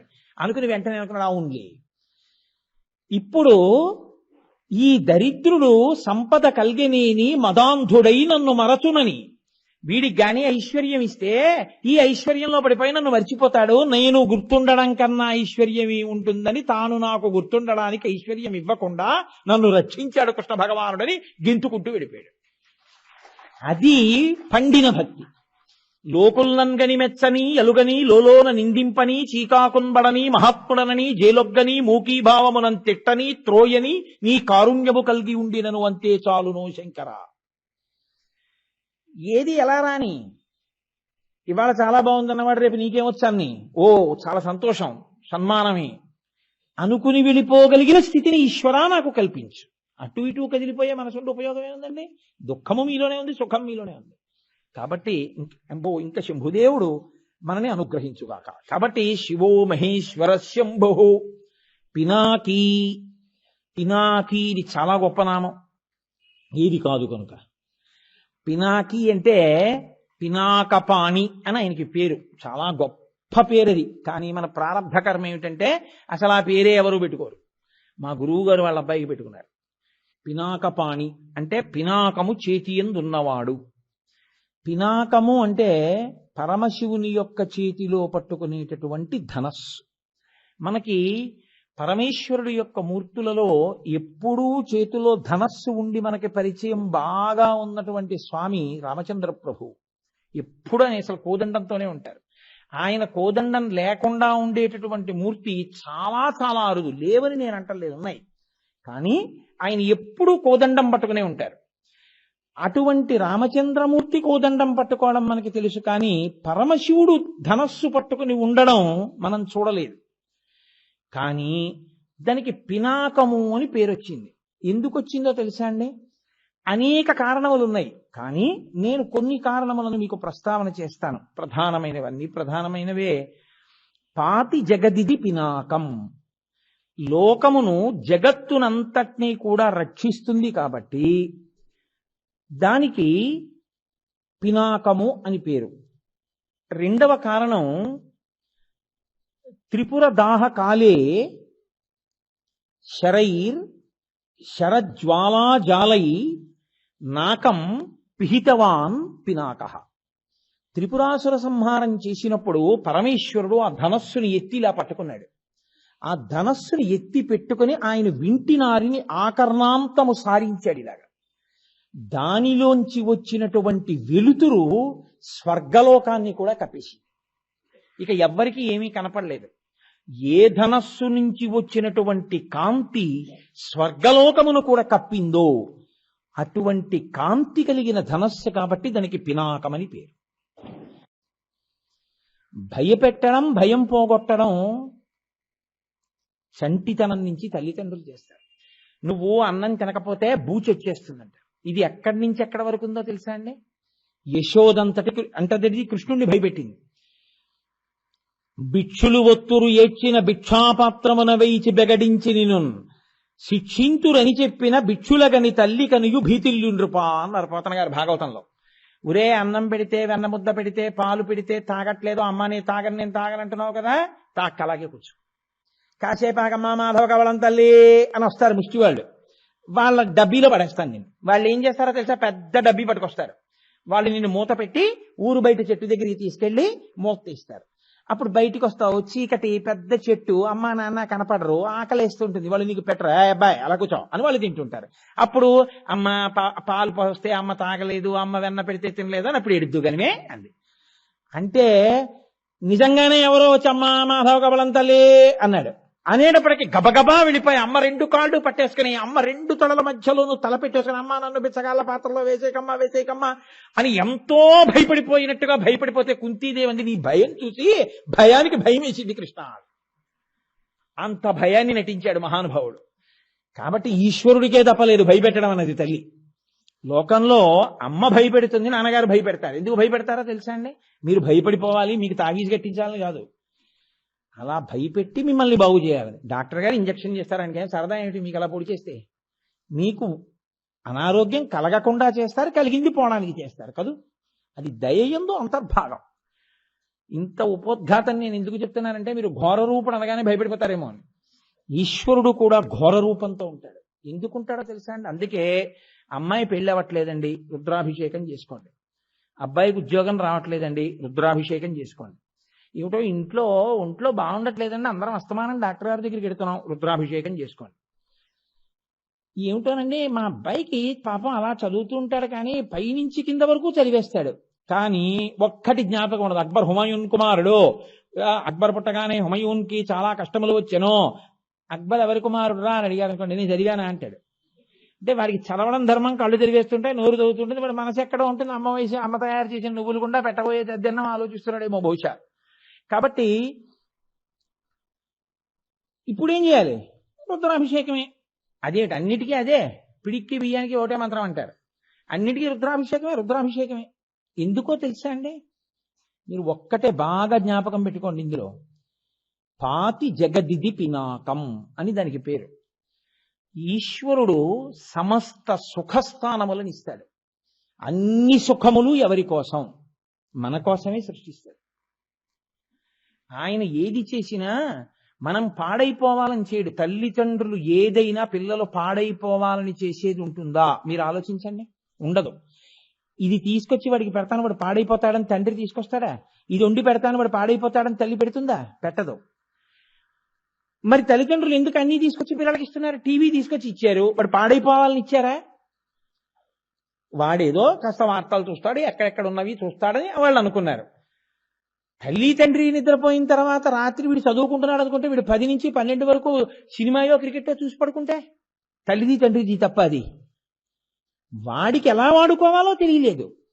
ఈశ్వరుడు బాగా జ్ఞాపకం పెట్టుకోవాలి మీరు ఈ విషయాన్ని. ఈశ్వరుడు సమస్త సుఖస్థానములను ఇస్తాడు. అందుకే ఈశ్వరానుగ్రహమునకు పరాకాష్ఠ ఎక్కడో తెలుసా అండి? ఒక్క సనాతన ధర్మంలోని మృత్యువు దేవత. మీరు చూడండి, మృత్యువు దేవత ఇక్కడ. మృత్యుదేవత వచ్చిందంటారు తప్ప మృత్యురాక్షసు వచ్చింది అనరు. దేవత ఎందుకైంది మృత్యువు? నోము వ్రతం ఉన్నాయేంటి దానికి? మా ఇంట్లో మృత్యుదేవతా వ్రతం చేస్తున్నామండి, మీరు తప్పకుండా వచ్చి ప్రసాదం తీసుకోవాలంటే ఆ సందులోంచి కూడా వెళ్ళావడం కర్ఫ్యూ పెట్టినట్టు ఉంటుంది. మరి ఎవడూ వ్రతం చేయని దానికి, ఎవడూ నోము పట్టని దానికి, అసలు ఆ ఫోటోయే లేని దానికి దేవత ఎలా అయింది? నువ్వు ఆవిడ్ని అడగకపోయినా ఆవిడ నీకు అనుగ్రహం ఇస్తుంది. ఏమిటో తెలుసా? ఈ కోటంతా శిథిలం అయిపోయి చేతులు వణికిపోతున్నా, చెవులు వినపడకపోయినా, కళ్ళు కనపడకపోయినా, వాసన తెలియకపోయినా, బుద్ధి మందగించేసినా, ఏది జ్ఞాపకం ఉండకపోయినా ఈ తాళం చెవులు గుర్తి ఇక్కడ పెడతాడు, పక్క గదిలో వెతుక్కుంటాడు, ఏది గుర్తురాదు. అన్నీ మర్చిపోతాడు. తిందామంటే పళ్ళుండవు, తినకుండా ఉండడానికి భ్రాంతి చావదు, తింటాడు జీర్ణం అవ్వదు, జీర్ణం అవ్వదు అనారోగ్యం, అనారోగ్యం వస్తుంది పెట్టినవాడు తిడతాడు, నీ సింహజాపల్యం మండిపోను, ఇన్నేళ్ళు వచ్చి తిన్నావు చూడు చస్తున్నాను నీతోటి వైద్యుడిని తీసుకొచ్చి అంటారు. ఇన్ని మాటలు పడతాడు, తినకుండా మాత్రం ఉండడు, దొంగతనంగా తింటాడు. వార్ధక్యంబున మోహమూర్ఖతలచే మాతాది రోగాలచే వ్యర్థంబై చెడు ప్రవాహములచే వాత్సల్య చిత్తంబుచే అర్ధధ్యానముచే మహాభ్రమతచే హాస్య ప్రసంగాలచే స్వార్థంబే పరమార్థమై చెడుదురి స్వార్థ ప్రజల్ శంకర. అన్ని అవలక్షణాలు వస్తాయి. పసితనంలో ఎలా ఉంటుందో మలమూత్రంబులతో మహాభయముతో మాతృస్థనాపేక్షతో చలమూర్ఖత్వముతో సదాభ్రమతతో చాంచల్య చిత్తంబుతో బరువైనట్టి కప జ్వర గ్రహ మహాబాల్యామయశ్రేణితో కలనైనంతమ చింతలేక చెడితిన్ కామ్యార్థినై శంకర. అదే బుద్ధి వార్ధక్యంలో. అందుకే ఏదో పిల్లాన్ని చూసినట్టు చూడాలండి ఆయన అంటారు, అంతే తప్పదిహ. ఈ స్థితి రాకముందే దంతంబుల్ పడనప్పుడే తనువుయం దారూఢియున్నప్పుడే కాంతాసంగము రోయనప్పుడే జరాక్రాంతంబు కానప్పుడే వింతల్మేన చెరించునప్పుడే కురుల్ వెల్వెల్ల కానప్పుడే చింతింపన్వల మీ పదంబుజములన్ శ్రీకాళహస్తీశ్వర. కాబట్టి ఏమైంది? ఈశ్వరుడు సమస్త సుఖస్థానములను ఇచ్చాడు, వాటిని నువ్వు ఇలా వాడుకో నియమం చెప్పాడు. ఆ నియమమే వేదము, అది అనుల్లంఘనీయము, వేదము ప్రమాణము. వేదమును దాటి నువ్వు ఏది చేసినా నువ్వు చేసినది పాపమే, దానికి శిక్ష అనుభవించి తీరాలి. వేదోల్లంఘనమే పాపహేతువు. వేదము చెప్పనిది నువ్వు పూసుకున్నావా దానికి అనుభవించవలసి ఉంటుంది ఉత్తర జన్మల్లో. అందుకే శంకరాచార్యుల వారు అవతార పరిసమాప్తి చేస్తున్నారు. శిష్యులు వెళ్ళి అన్నారు, మీరు ఇచ్చినటువంటి వాంగ్మయం మహాసముద్రం, ఎప్పటికి చదువుతాం? మా బతుకులో 32 ఏళ్లలో మీరు ఇచ్చింది చదవడానికి మాకు 30 జన్మలు చాలవు. అందుకని తేలిగ్గా చెప్పండి మేమేం చెయ్యాలన్నారు. వేదో నిత్యమధీయతాం తదుదితం కర్మస్వనుష్ఠీయతాం దుస్తర్కాస్తు విరమ్యతాం శృతిశిర పక్ష సమాశ్రీయతాం. వేదాన్ని చదువుకో, వేదమేం చెప్పిందో అదే చెయ్యి. వేదం చెప్పనిది చేస్తూ నేను చేస్తున్నది మంచిదని బుకాయించవద్దు. దుస్తర్కాస్తు విరంజతాం, అనవసరపు వాగుడు కట్టి పెట్టే, వేదం చెప్పింది చెయ్యి చాలు. కాబట్టి ఇప్పుడు వేదమే ప్రమాణము. వేదము ప్రమాణమైతే ఈశ్వరుడిచ్చిన సుఖమును మీరు ఎలా అనుభవిస్తే ఈశ్వరుడు సంతోషిస్తాడో దానికి ధర్మం అని పేరు. బాగా పట్టుకోండి, ధర్మం అంటే ఏమిటో తెలుసా అండి? ఈశ్వరుడు ఎలా మిమ్మల్ని సుఖాలు అనుభవించమని చెప్పాడో దానికే ధర్మము అని పేరు. మీరు చూడండి, ఇది ఎప్పుడూ ఉంటుంది. నాకు ఒక ఆయన ఉద్యోగం ఇచ్చాడు, నాకు ఒక ప్రభుత్వ సంస్థలో నేను ఉద్యోగం చేస్తున్నాను. నాకు ఓ కుర్చీ ఓ టేబుల్ వేసి నాకు కొన్ని ఫైల్స్ ఇచ్చి వీటిని మీరు ఇలా చెయ్యండి అని చెప్పారు. నేను నా ఇష్టం వచ్చినట్టు చేశాను అనుకోండి, వెంటనే ఏమంటారు? నేను చెప్పినట్టు చేయకుండా నీ చిత్తం వచ్చినట్టు ఎందుకు చేశావు ముందు అడుగుతారు.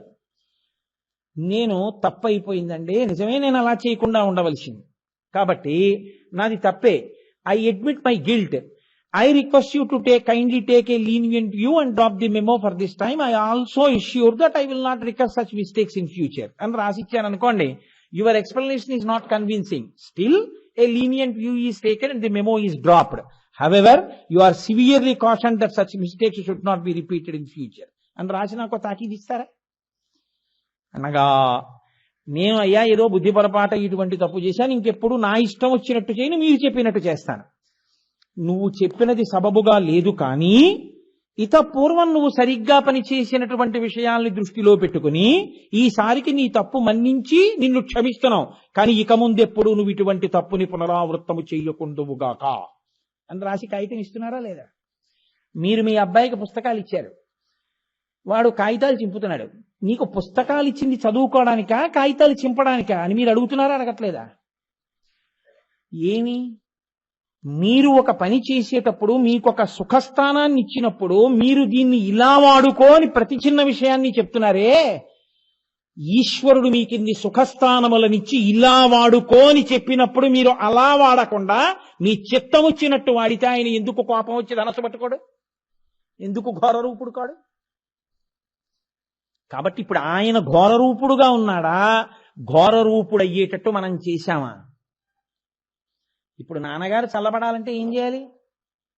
నాన్నగారండి నాది బుద్ధి పొరపాటు అయిపోయింది నాన్నగారండి, నేను ఇంకెప్పుడు ఇలాంటి తప్పు పనులు చేయను నాన్నగారండి, నేను ఏ పేజీలు చింపేశానో అవి రేపు సాయంకాలానికెల్లా మా స్నేహితుడిని అడిగి రాసి అంటించి మీకు చూపిస్తాను, ఇంకా ఏ పుస్తకం చింపను నాన్నగారండి అన్నారు అనుకోండి. ఇప్పుడు నాన్నగారు ఏం చేస్తాడు? రుద్రుడు శివుడు అవుతాడు, మళ్ళీ ప్రశాంతత పొందుతాడు. పొంది సరే రేపు నాకు చూపించు. ఇంకో 2 పేజీలు చింపేశారనుకోండి, చూపించకపోగా ఇప్పుడు ఏం చేస్తాడు? బెల్ట్ తీస్తాడు. ఇంకో 2 పేజీలు చింపేశారనుకోండి, హాస్టల్లో పెట్టేస్తాడు. ఇక నాన్నగారండి అనడానికి ఏముండదు. వాళ్ళే 9:30 వరకు 10 వరకు ఆసనం వేసి కూర్చోవడం బాగా వస్తుంది కదా. గంట కొడితే తినడం, కూర్చోవడం, కోడి పెట్టల్ని తీసుకెళ్లి ఎలా పెట్టేస్తారో అదేంటి పౌల్ట్రీ ఫామ్ లో అలా 80 మందిని 40 మంది కూర్చునే బల్లల మీద కూర్చోబెట్టడం, అలాంటివి చేసి టీవీ అన్నదే జీవితంలో దూరం అయిపోతే అప్పుడు అమ్మా నాన్న గుర్తొస్తారు కదా. అదే ఈశ్వరుడు చేస్తాడు. దానికే ధర్మం అని పేరు. అందుకే శాస్త్రం అంది రుత్వా అంటే వేదవాక్కు ద్వారా ఆయన ఏం చేస్తాడంటే నువ్వు ఇలా ఉండు బోధ చేస్తాడు. నాకెవరూ చెప్పలేదు. Ignorance of law is no excuse. అయ్యో నాకు తెలియదండి వాళ్ళని చంపేయకూడదని చంపేశానండి, పొరపాటు అయిపోయింది, నాకు తెలియదండి చంపకూడదని అంటే ఏం ఒప్పుకోరు. నాకు వేదం తెలియదండి, నాకు తెలియదండి ఇలా చేయకూడదని, అందుకు నేను ఇలా సుఖాలు అనుభవించేశానండి అంటే ఈశ్వరుడేం క్షమించడు. నీకు తెలిసి ఉండి తీరాలి, నీకు తెలియకపోతే పెద్దల దగ్గర తెలుసుకోవాలి. అందుకే శృతి ప్రమాణం శృతిగా స్మృతిగా పురాణంగా పెద్దలుగా నలుగురిగా వెడుతుంది. అందుకే కాళిదాస మహాకవి రఘువంశ కావ్యం చేస్తూ ఒక మాట అంటాడు, శృతిని స్మృతి ఆవుని దూడ వెంబడించినట్టు వెంబడిస్తుంది, శృతి స్మృతిని పురాణము వెంబడిస్తుంది. కాబట్టి ఈ 3 కూడా తెలియకపోతే పెద్దల యొక్క ప్రవర్తన చూసి నువ్వు నేర్చుకోవాలి. అది రాకపోతే ప్రమాదములకు గురైపోతావు. అప్పుడు ఈశ్వరుడు ఏం చేస్తాడు? ధనస్సు పట్టుకుంటాడు, ఘోర రూపుడవుతాడు. ఘోర రూపుడైతే నీకు శిక్ష వేయడం ప్రారంభం చేస్తాడు. అప్పుడు ఏమవుతుంది? కన్నుల వెంట నీరు రావడం మొదలవుతుంది. అరే రే రే ఎంత పాపపు పని చేశాను రా, ఇప్పుడు అనుభవిస్తున్నాను. పాపం చేసేయడం చాలా లోకంలో మీరు చూడండి, అందరూ సుఖాన్ని కోరేవారే. సుఖమునకు హేతువైనటువంటి నిషిద్ధ కర్మ భంజనం చేయడం కనబడదు. మీరు నా మాట పట్టుకున్నారో లేదో, విహిత కర్మాచరణం చాలా తేలికండి. మీరు స్నానం చేయండి అని నేను అన్నాను అనుకోండి, 5కో 6కో 7కో స్నానం చేస్తారు. మీరు కోతిని జ్ఞాపకం తెచ్చుకోకండి అని నేను అన్నాను అనుకోండి, అదే మీకు గుర్తొస్తుంది. విహిత కర్మాచరణం తేలిక, నిషిద్ధ కర్మ భంజనం చాలా కష్టం. ఇది చెయ్యవద్దు అని అన్నాను అనుకోండి, అది చెయ్యకుండా ఉండలేను అంటారు. పైగా అది చెయ్యడం ఎంత తప్పు లేదో చెప్పడానికి ప్రయత్నం చేస్తారు. ఎందుకని? నేను చేస్తున్నది మంచిదే అని సమర్థించే ప్రయత్నం చేస్తారు. ఇది ఇంకా మౌఢ్యం, ఇది రావణ ప్రవృత్తి. అందుకే స్వధర్మో రక్షసాం భీరు సర్వధైనవ సంశయ గమనం వా పరస్త్రీణాం హరణం సంప్రమధ్యమా అంటాడు. ఇదే ధర్మం, రాక్షస ధర్మం. ఎత్తుకొస్తాను, ఏం తప్పేం సీత అంటాడు. ఏమైంది? 10 తెలకాయలు పడిపోయి. అడిగినప్పుడు బానే ఉంటుంది, అనుభవంలోకి వచ్చినప్పుడు అనుభవిస్తావురా. నివర్తయమనో మత్త స్వజనే క్రీతా మనః, తిప్పు మనసు, ప్రమాదంలోకి పోతావుంది సీతమ్మ. విన్నాడా? 10 తలకాయలు తెగి కింద పడిపోయి. అంటే ధర్మం ధ్రియతే వాజనైరితి ధర్మం, మీరు పట్టుకోవాలి, అనుష్ఠించాలి. ఈశ్వరుడు ఎలా చెప్పాడో అలా చేస్తే ఈశ్వరుడు సంతోషిస్తాడు. ఆయన ఏదీ మిమ్మల్ని వద్దని చెప్పలేదు. ఆయన మిమ్మల్ని తినండి అని చెప్పాడు. సాత్విక పదార్థములనన్నిటినీ ఆయన సృష్టి చేశాడు. చక్కగా మీరు ఈశ్వరుడికి నివేదన చేసి ధార్మికంగా ఈశ్వర ప్రసాదంగా మీరు తీసుకుంటే ఆయన ఎంతో సంతోషిస్తాడు. ఆయన మిమ్మల్ని నిద్రపోవద్దని చెప్పలేదు. నిద్రపోయే ముందు నిద్రాకాలిక సుఖమునిచ్చేటటువంటి శివనామం 11 మాటలు చెప్పి పడుకోమన్నాడు. ఇన్ని పరికిమాల మాటలు మాట్లాడిన వాళ్ళు పడుకోబోయే ముందు 11 మాటలు శివ శివ అని పడుకోలేరా? ఓ ఒత్తు లేదు, ఓ కొమ్ము లేదు దానికి. శివ ఏమిటి కష్టం పలకడానికి? 11 మాటలు శివ శివ శివ శివ అని పడుకోలేరా? లేచేటప్పుడు హరిహరి అంటూ లేవలేరా? ఈశ్వరుడు ఏం చెప్పాడో అది చేస్తే ఈశ్వరుడు ప్రీతి చెందుతాడు. ఈశ్వరుడు ప్రీతి చెందితే నాన్నగారు చెప్పినట్టు నడిచాడు పిల్లాడు. నాన్నగారు సినిమాకి తీసుకెళ్తాడు. ఊళ్ళోకి సర్కస్ వచ్చింది, పిల్లాడికి తెలియదు. నాన్నగారు టికెట్లు పట్టుకొచ్చి రే రారా సర్కస్కి వెళ్దాం, మీ మాస్టర్కి నేను చెప్పాను ఇవాళకి ప్రైవేట్కి రాడని చెప్పాను, నేను బెంగలేదులే రా నాతో అని చెప్పి సర్కస్కి తీసుకెళ్తాడు. మీరు ధర్మంలో నిలబడితే ఈశ్వరుడు మీకు అన్ని ఇస్తాడు. మీరు చూడండి, అందుకే రాముడు రామాయణంలో ధర్మంలో నిలబడ్డాడు. పశువులు ఆయనకి సహకరించాయి. సీతమ్మ తల్లిని అపహరించినప్పుడు పర్వతాలు చెప్పడానికి భయపడ్డాయి, నదులు చెప్పడానికి భయపడ్డాయి. లేళ్లు జింకలు ఏడుస్తూ సీతమ్మ తల్లిని ఎటు అపహరించాడో అటు పరిగెత్తుకెడుతూ చూపించాయి రాముడికి. చెట్లు సహకరించాయి, జటాయువు పక్షి సహకరించింది, రాక్షసుడు విభీషణుడు సహకరించాడు, వానరుడు సుగ్రీవుడు సహకరించాడు, మనుష్యులు సహకరించారు. వీళ్ళు వాళ్ళు కాదు, అందరూ సహకరించారు. కారణం ఆయన ధర్మాన్ని పట్టుకున్నాడు. ఈశ్వరుడు ఎలా చెప్పాడో అలా బ్రతికిన వాడికి ఈశ్వరుడు యొక్క రక్ష సర్వకాలముల యందు ఉంటుంది. ఈశ్వరుడు ఎలా చెప్పాడో అలా కాకుండా సొంత బుద్ధితో బతుకుదాం అనుకున్నవాడు దాని ఫలితాన్ని కూడా అనుభవించవలసి ఉంటుంది. అది ఇచ్చేటప్పుడు మండుతాడు, జ్వలంతం ఆగ్రహిస్తాడు. ఆగ్రహించి ధనస్సు పట్టుకు నిలబడతాడు. ఏమిరా, నేను నీకెందుకు ఇచ్చాను, నువ్వేం చేస్తున్నావు? ఊరుకుని ఊరుకుని ఊరుకుని ఊరుకుని ఊరుకుని అయినా వినకపోతే ఆయన ధనస్సు పట్టుకు నిలబడ్డ తర్వాత ఏడవడం ఎలా ఉంటుందో తెలుసా అండి? నీకు అనుభవంలో ఉండదు. ఎందుకో తెలుసా? ఊళ్ళో రోగాలన్నీ ఎవరికి తెలుస్తాయంటే డాక్టర్ గారికి తెలుస్తాయి. ఆయన దగ్గరికి వచ్చిన వాళ్ళు సినిమా గురించి చెప్పరు. ఏం చెప్తారు? ఈ బల్ల నుంచి లేచి ఇంకోటి లోపలికి వచ్చారనుకోండి, ఏదే అందరూ తలకాయ పోటు కడుపులో నిప్పి జ్వరమే చెప్తారు. ఎవడో ఏమీ చెప్పడంటే ఉన్నది ఆయన దగ్గరికి వచ్చేది ఎందుకు, అవే చెప్తారు. నాలబోటిగాడికి ఫోన్లు చేసేవాళ్ళు, మా ఇంటికి వచ్చేవాళ్ళు ఏం చెప్తారో తెలుసా అండి? అయ్యా మిమ్మల్ని ఒక్కసారి ఒంటరిగా కలుసుకుందాం అనుకున్నాం అన్నాడంటే బాంబు పడిపోయింది లెక్కే. ఎందుకు చెప్తాడో తెలుసా? అది ఇంట్లో ఏదో భయంకరమైనటువంటి ఎవరికీ చెప్పుకోలేని బాధ వచ్చింది. ఎందుకు వచ్చింది? ఇప్పుడు అంటాడు, ఏం చేయమంటారండి అంటాడు. ఈ బుద్ధి నీకు ముందుండి అసలు చెయ్యకూడదు చేయకుండా ఉంటే ఈ ఏడుపు ఎందుకు వచ్చి ఉండేది నీకు? ఇది నమస్తే రుద్రమన్యవ ఉతోత ఇషవే నమః. ఈశ్వర మా మీద కోపడకండి. నమస్తే అస్తు ధన్వనే బాహుభ్యాముతతే నమః. మీ బాహువులకి నమస్కారం, మీ చేతిలో ధనస్సుకి నమస్కారం. అవతత్య ధనస్త్వగం సహస్రాక్షసేషు దే నిశీర్యశల్యానాం ముఖా శివో నసుమనా భవా. అందుకని అభిషేకం చేస్తూ అడుగుతాడు. అది దిక్కుమాలిన అభిషేకం ధరణితోటే. పోనప్పుడు నీళ్ళు ఇడు. ఆయన బిందెలు నీళ్ళిచ్చి పోయిరా అంటే ఈ ఉద్ధరణ ఎక్కడ దొరికిందో దాంతో ఏదో ఆచమనం చేసి దాంతో పోస్తాడు. పోయి చెంబుతో నీళ్లు పోయిడు. ఆయన్ని చల్లబడు చల్లబడు చల్లబడు తండ్రి, వేడిగా ఉండకు వేడిగా ఉండకు వేడిగా ఉండకు అని చల్లబడు చల్లబడు పదార్థం వెంట పదార్థం పోసి శుద్ధజలం పోస్తూ సమంత్రకంగా అడుగుతారు. ఈశ్వర ఏం చేస్తారో తెలుసా? నాకు బుద్ధి వచ్చింది కదూ, ఇప్పుడు ఆ బాణాలను తీయండి. ఇలా కదూ పట్టుకున్నారు, ఇలా వింటినారికి తొడుగుతున్నారు కదా, తొడక్కండి, ఇలా దింపేయండి. ఇలా దింపేసి బాణాన్ని తూణీరంలో పెట్టేటప్పుడు ములుకు పైకి పెట్టుకుని పెట్టుకోరు. అలా పెట్టుకుంటే వాడికి తూణీరం పెట్టుకోవడం రాదు, వాడి తీసిన వాడి వెళ్ళేది అయిపోతాయి. అది ములుకులు కిందకి పెట్టి బాణం ఎక్కడ సంధిస్తారో దాన్ని పెట్టుకుంటారు. దాంతో ఇలా తీసి తీయగానే ములుకు శత్రువు వైపు పెడుతుంది. అదే అసలు భయంకర స్వరూపం. కాబట్టి ఈశ్వర ములుకు విరగ్గొట్టేయండి. ఇప్పుడు కాదు, గబుకుని ఎప్పుడు తీసిన దానికి పదునుగా ఉండకూడదు. విరగ్గొట్టేసి ఇలా కింద కొంచేయండి, లోపల పెట్టేయండి తూణీరంలో. ఇంకెప్పుడు తీకండి. దాన్ని తీసుకెళ్లి గోడకి మేకులు ఉన్నాయి చూశారు, వాటికి తగిలించేయండి. మీకు ఇక్కడ కాదు, ఉత్తర భారతదేశంలో శివాలయాలు ఉంటాయి. ఆ శివాలయాల్లో త్రిశూలాన్ని తగిలించేస్తారు తీసుకెళ్లి. ఎందుకో తెలుసా అండి? ఇదే అఘోర రూపుడిగా ఉన్న మరి. తీసుకెళ్లి తగిలించేయి మేకులకి. ఇవన్నీ వేదమంత్రాలు. నేను అబద్ధాలు చెప్తానని మీరు అనుకుంటున్నారేమో. ఇప్పుడు మాకు బుద్ధి వచ్చింది. ఏం బుద్ధి వచ్చిందో తెలుసా? మేము ధర్మం ఒక్కటి పట్టుకుంటే శంచమే మయశ్చమే ప్రియంచమే అనుకామశ్చమే కామశ్చమే సౌమనసశ్చమే భద్రంచమే శ్రేయశ్చమే వస్యశ్చమే యశశ్చమే భగశ్చమే ద్రవిణంచమే యంతాచమే దత్తాచమే క్షేమశ్చమే. ఈశ్వర ఇది అది అని ఏమి? మాకు అమృతంచమే యక్ష్మంచమే నామయశ్చమే దీర్ఘాయుత్తంచమే నమిత్రంచమే భయంచమే సుగంచమే సుదినంచమే సూషాచమే. అన్నీ మాకు నువ్వు ఇస్తావు. కొడుకుల్ని ఇస్తావు, కొడుకులకి బుద్ధి చెప్పగలిగినటువంటి శక్తినిస్తావు, పెద్ద పెద్ద వ్యాధులు రాకుండా హాయిగా ఉండగలిగినటువంటి స్థితినిస్తావు, తిన్నది జీర్ణం అయ్యేటట్టుగా అనుగ్రహిస్తావు, మాకు ఆరోగ్యం ఇస్తావు, మంచి సంపత్తినిస్తావు. ఇవన్నీ ఇవ్వగలిగిన వాడివి నువ్వన్న బుద్ధి మేము తెలుసుకుని నువ్వు చెప్పినట్టు ప్రవర్తించగలిగిన బుద్ధిని మాకు ఈశ్వర.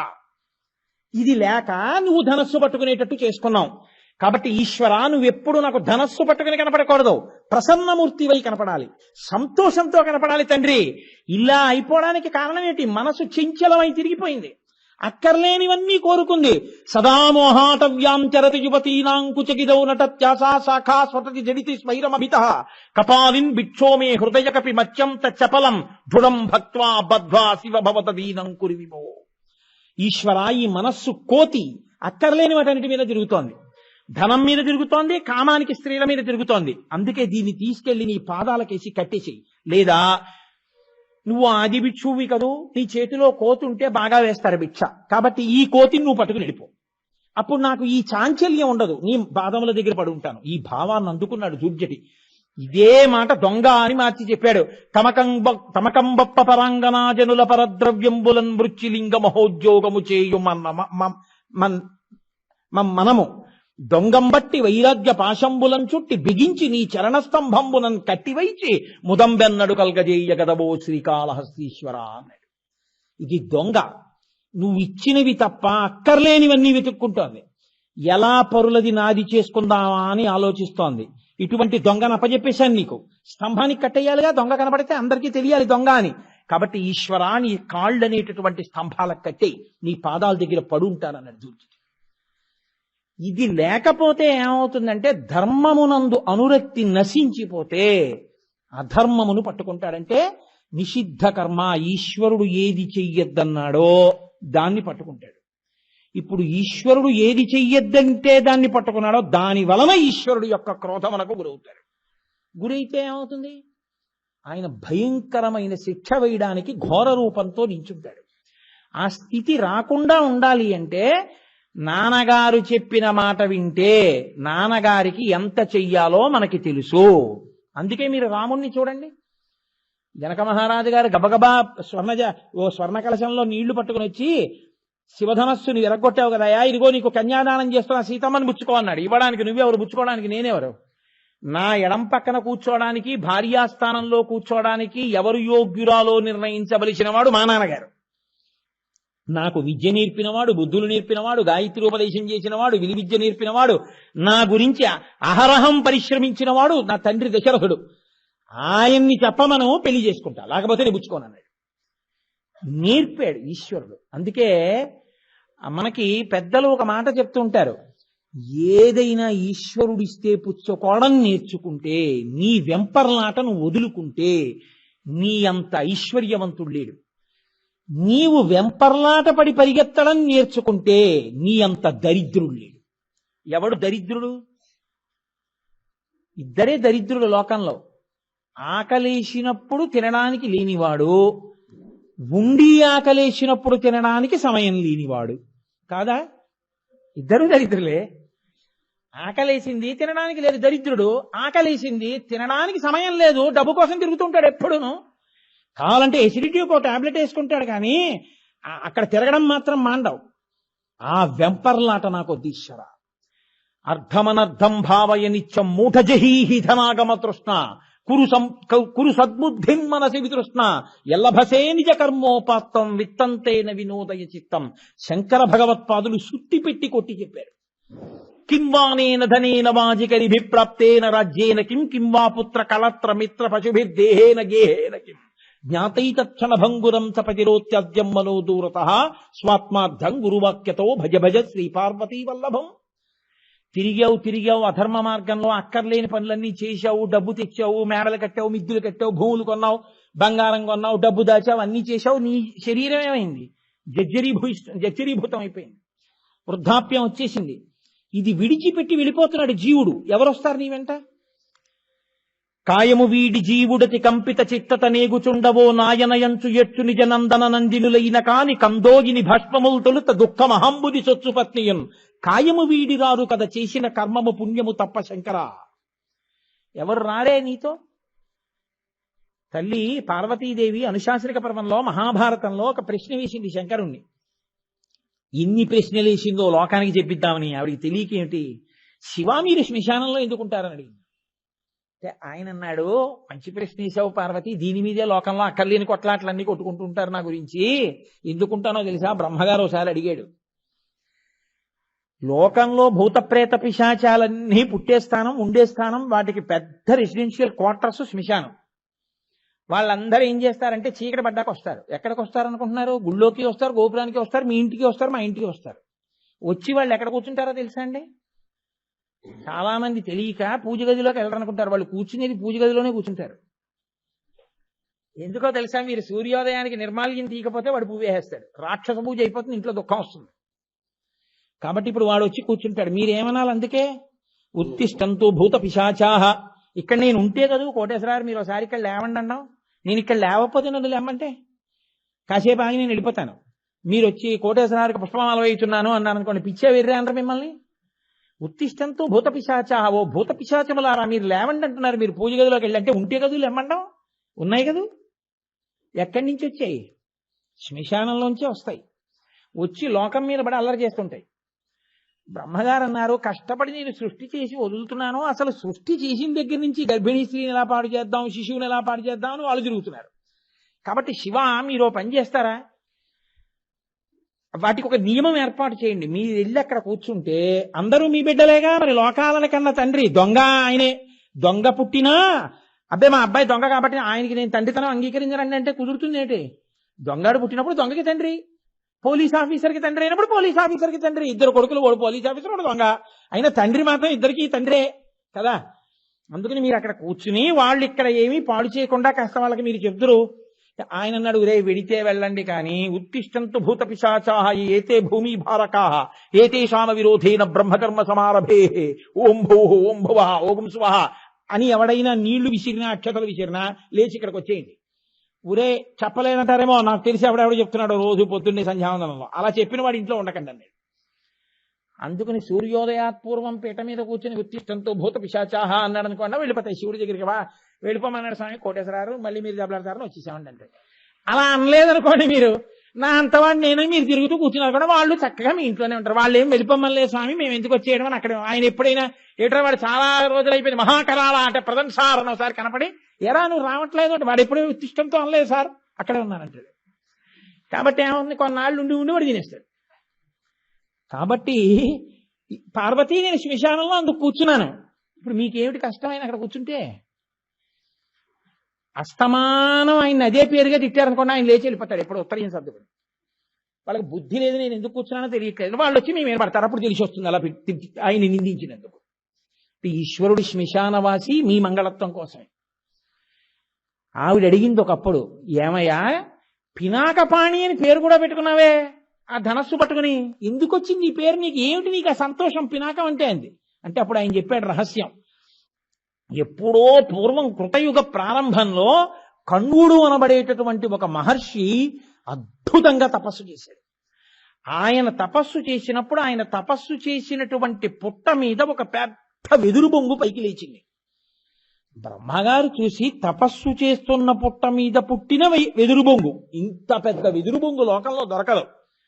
ఇంత శిల్పులు చూడండి, నదిలో 500 ఏళ్లు నానిపోయిన శిలండి, మంచి శిల్పం చెక్కుతాం మఠంలో పెట్టిద్దామని మఠాధిపతులు అడుగుతూ ఉంటారు. అలా ఇంత గొప్ప వెదురు బొంగు దొరకదని అది తీసుకుని 2 ధనస్సులు తయారు చేశాడు ఆయన. ఒక దాని పేరు పినాకము, ఒక దాని పేరు శారంగము. ఒక దాన్ని పట్టుకెళ్లి విష్ణుదేవుడికి ఇచ్చి అన్నాడు, లోకాన్ని రక్షించవయా ఇది పట్టుకుని అన్నాడు. ఇది పట్టుకెళ్లి పరమేశ్వరుడికి ఇచ్చి ఘోర అఘోర రూపములతో ధర్మాన్ని నిలబెట్టవయా, అవసరమైతే అప్పుడప్పుడు శత్రువుల్ని కూడా చంపన్నాడు. అందుకని త్రిపురాసుర సంహారంలో పట్టుకున్నాడు. మన యొక్క ధర్మాధర్మ వివక్ష ఎందు పట్టుకుంటాడు ఘోర అఘోర రూపములతో.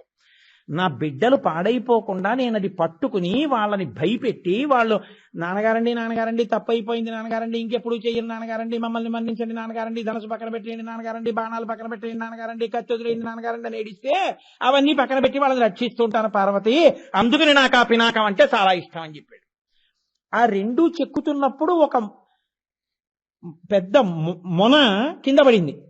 ఇంత పెద్ద పెచ్చు కింద పడిపోయింది కదా, ఈ ఒక పెచ్చు వదిలేయడం ఎందుకని ఆ పెచ్చుతో ఓ విల్లు చేశాడు. అది గాంధీవం. బ్రహ్మగారు అక్కడి నుంచి ఆ గాంధీవం వచ్చింది. ఆ గాంధీవం మీద గొప్ప వ్యామోహం అర్జునుడికి. మీరు విరాట పర్వం విన్నారుగా అయ్యప్పస్వామి గుళ్ళో, ఆ గాంధీవం పట్టుకుంటేనే చాలు శత్రువులు చచ్చిపోతారు. ఆ వింటినారి సారిస్తే చాలు అసలు. కాబట్టి గాంధీవము అర్జునుడు ఇద్దరు గారు. ఆ గాంధీవం అంటే అర్జునుడికి అంత మమకారం, స్వర్గారోహణ పర్వంలో పడిపోవడానికి అదో కారణమైంది. కాబట్టి అలా వచ్చింది ఆ ధనస్సు. నాకు బ్రహ్మగారు ఆ రోజున ఈ కర్తవ్యాన్ని చెప్పి నాకు ఇచ్చాడు. అందుకని నేను పినాకపాణి అని పేరు పెట్టుకున్నాను. ఎవరైనా దీన్ని స్మరిస్తే వాళ్ళని కాపాడడం కోసం పార్వతి నేను ఈ పినాకాన్ని పట్టుకుని ఉంటాను. అందుకే పినాకీ అని ఒక్కసారి స్తోత్రం చేసి నమస్కారం చేసి, ఈశ్వర మేమేమైనా తప్పులు చేసి ఉంటాం, తప్పులు చేయకపోవడం ఏంటి, మేము చేసేవన్నీ తప్పులే తండ్రి, మేము తప్పులు చేస్తున్నాం, మీరు చమత్కారం పట్టుకోవాలి జాగ్రత్తగా. ఏది కారణం తప్పు చేయడానికి? చెయ్యా కాలా?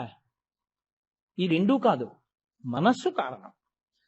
ఈ మనస్సును నేను నిగ్రహించగలిగితే ఈ పాటికి విజయం సాధించి ఉండేవాడిని. నేను దాన్ని నిగ్రహించలేకపోతున్నాను, అది నన్ను నిగ్రహిస్తోంది. పటకారని చెయ్యి పట్టుకుంటే పాలని జాగ్రత్తగా దింపేస్తాం, చేతిని పటకార పట్టుకుంటే వేడిపాలు మీ మీద పడిపోతాయి కదండి.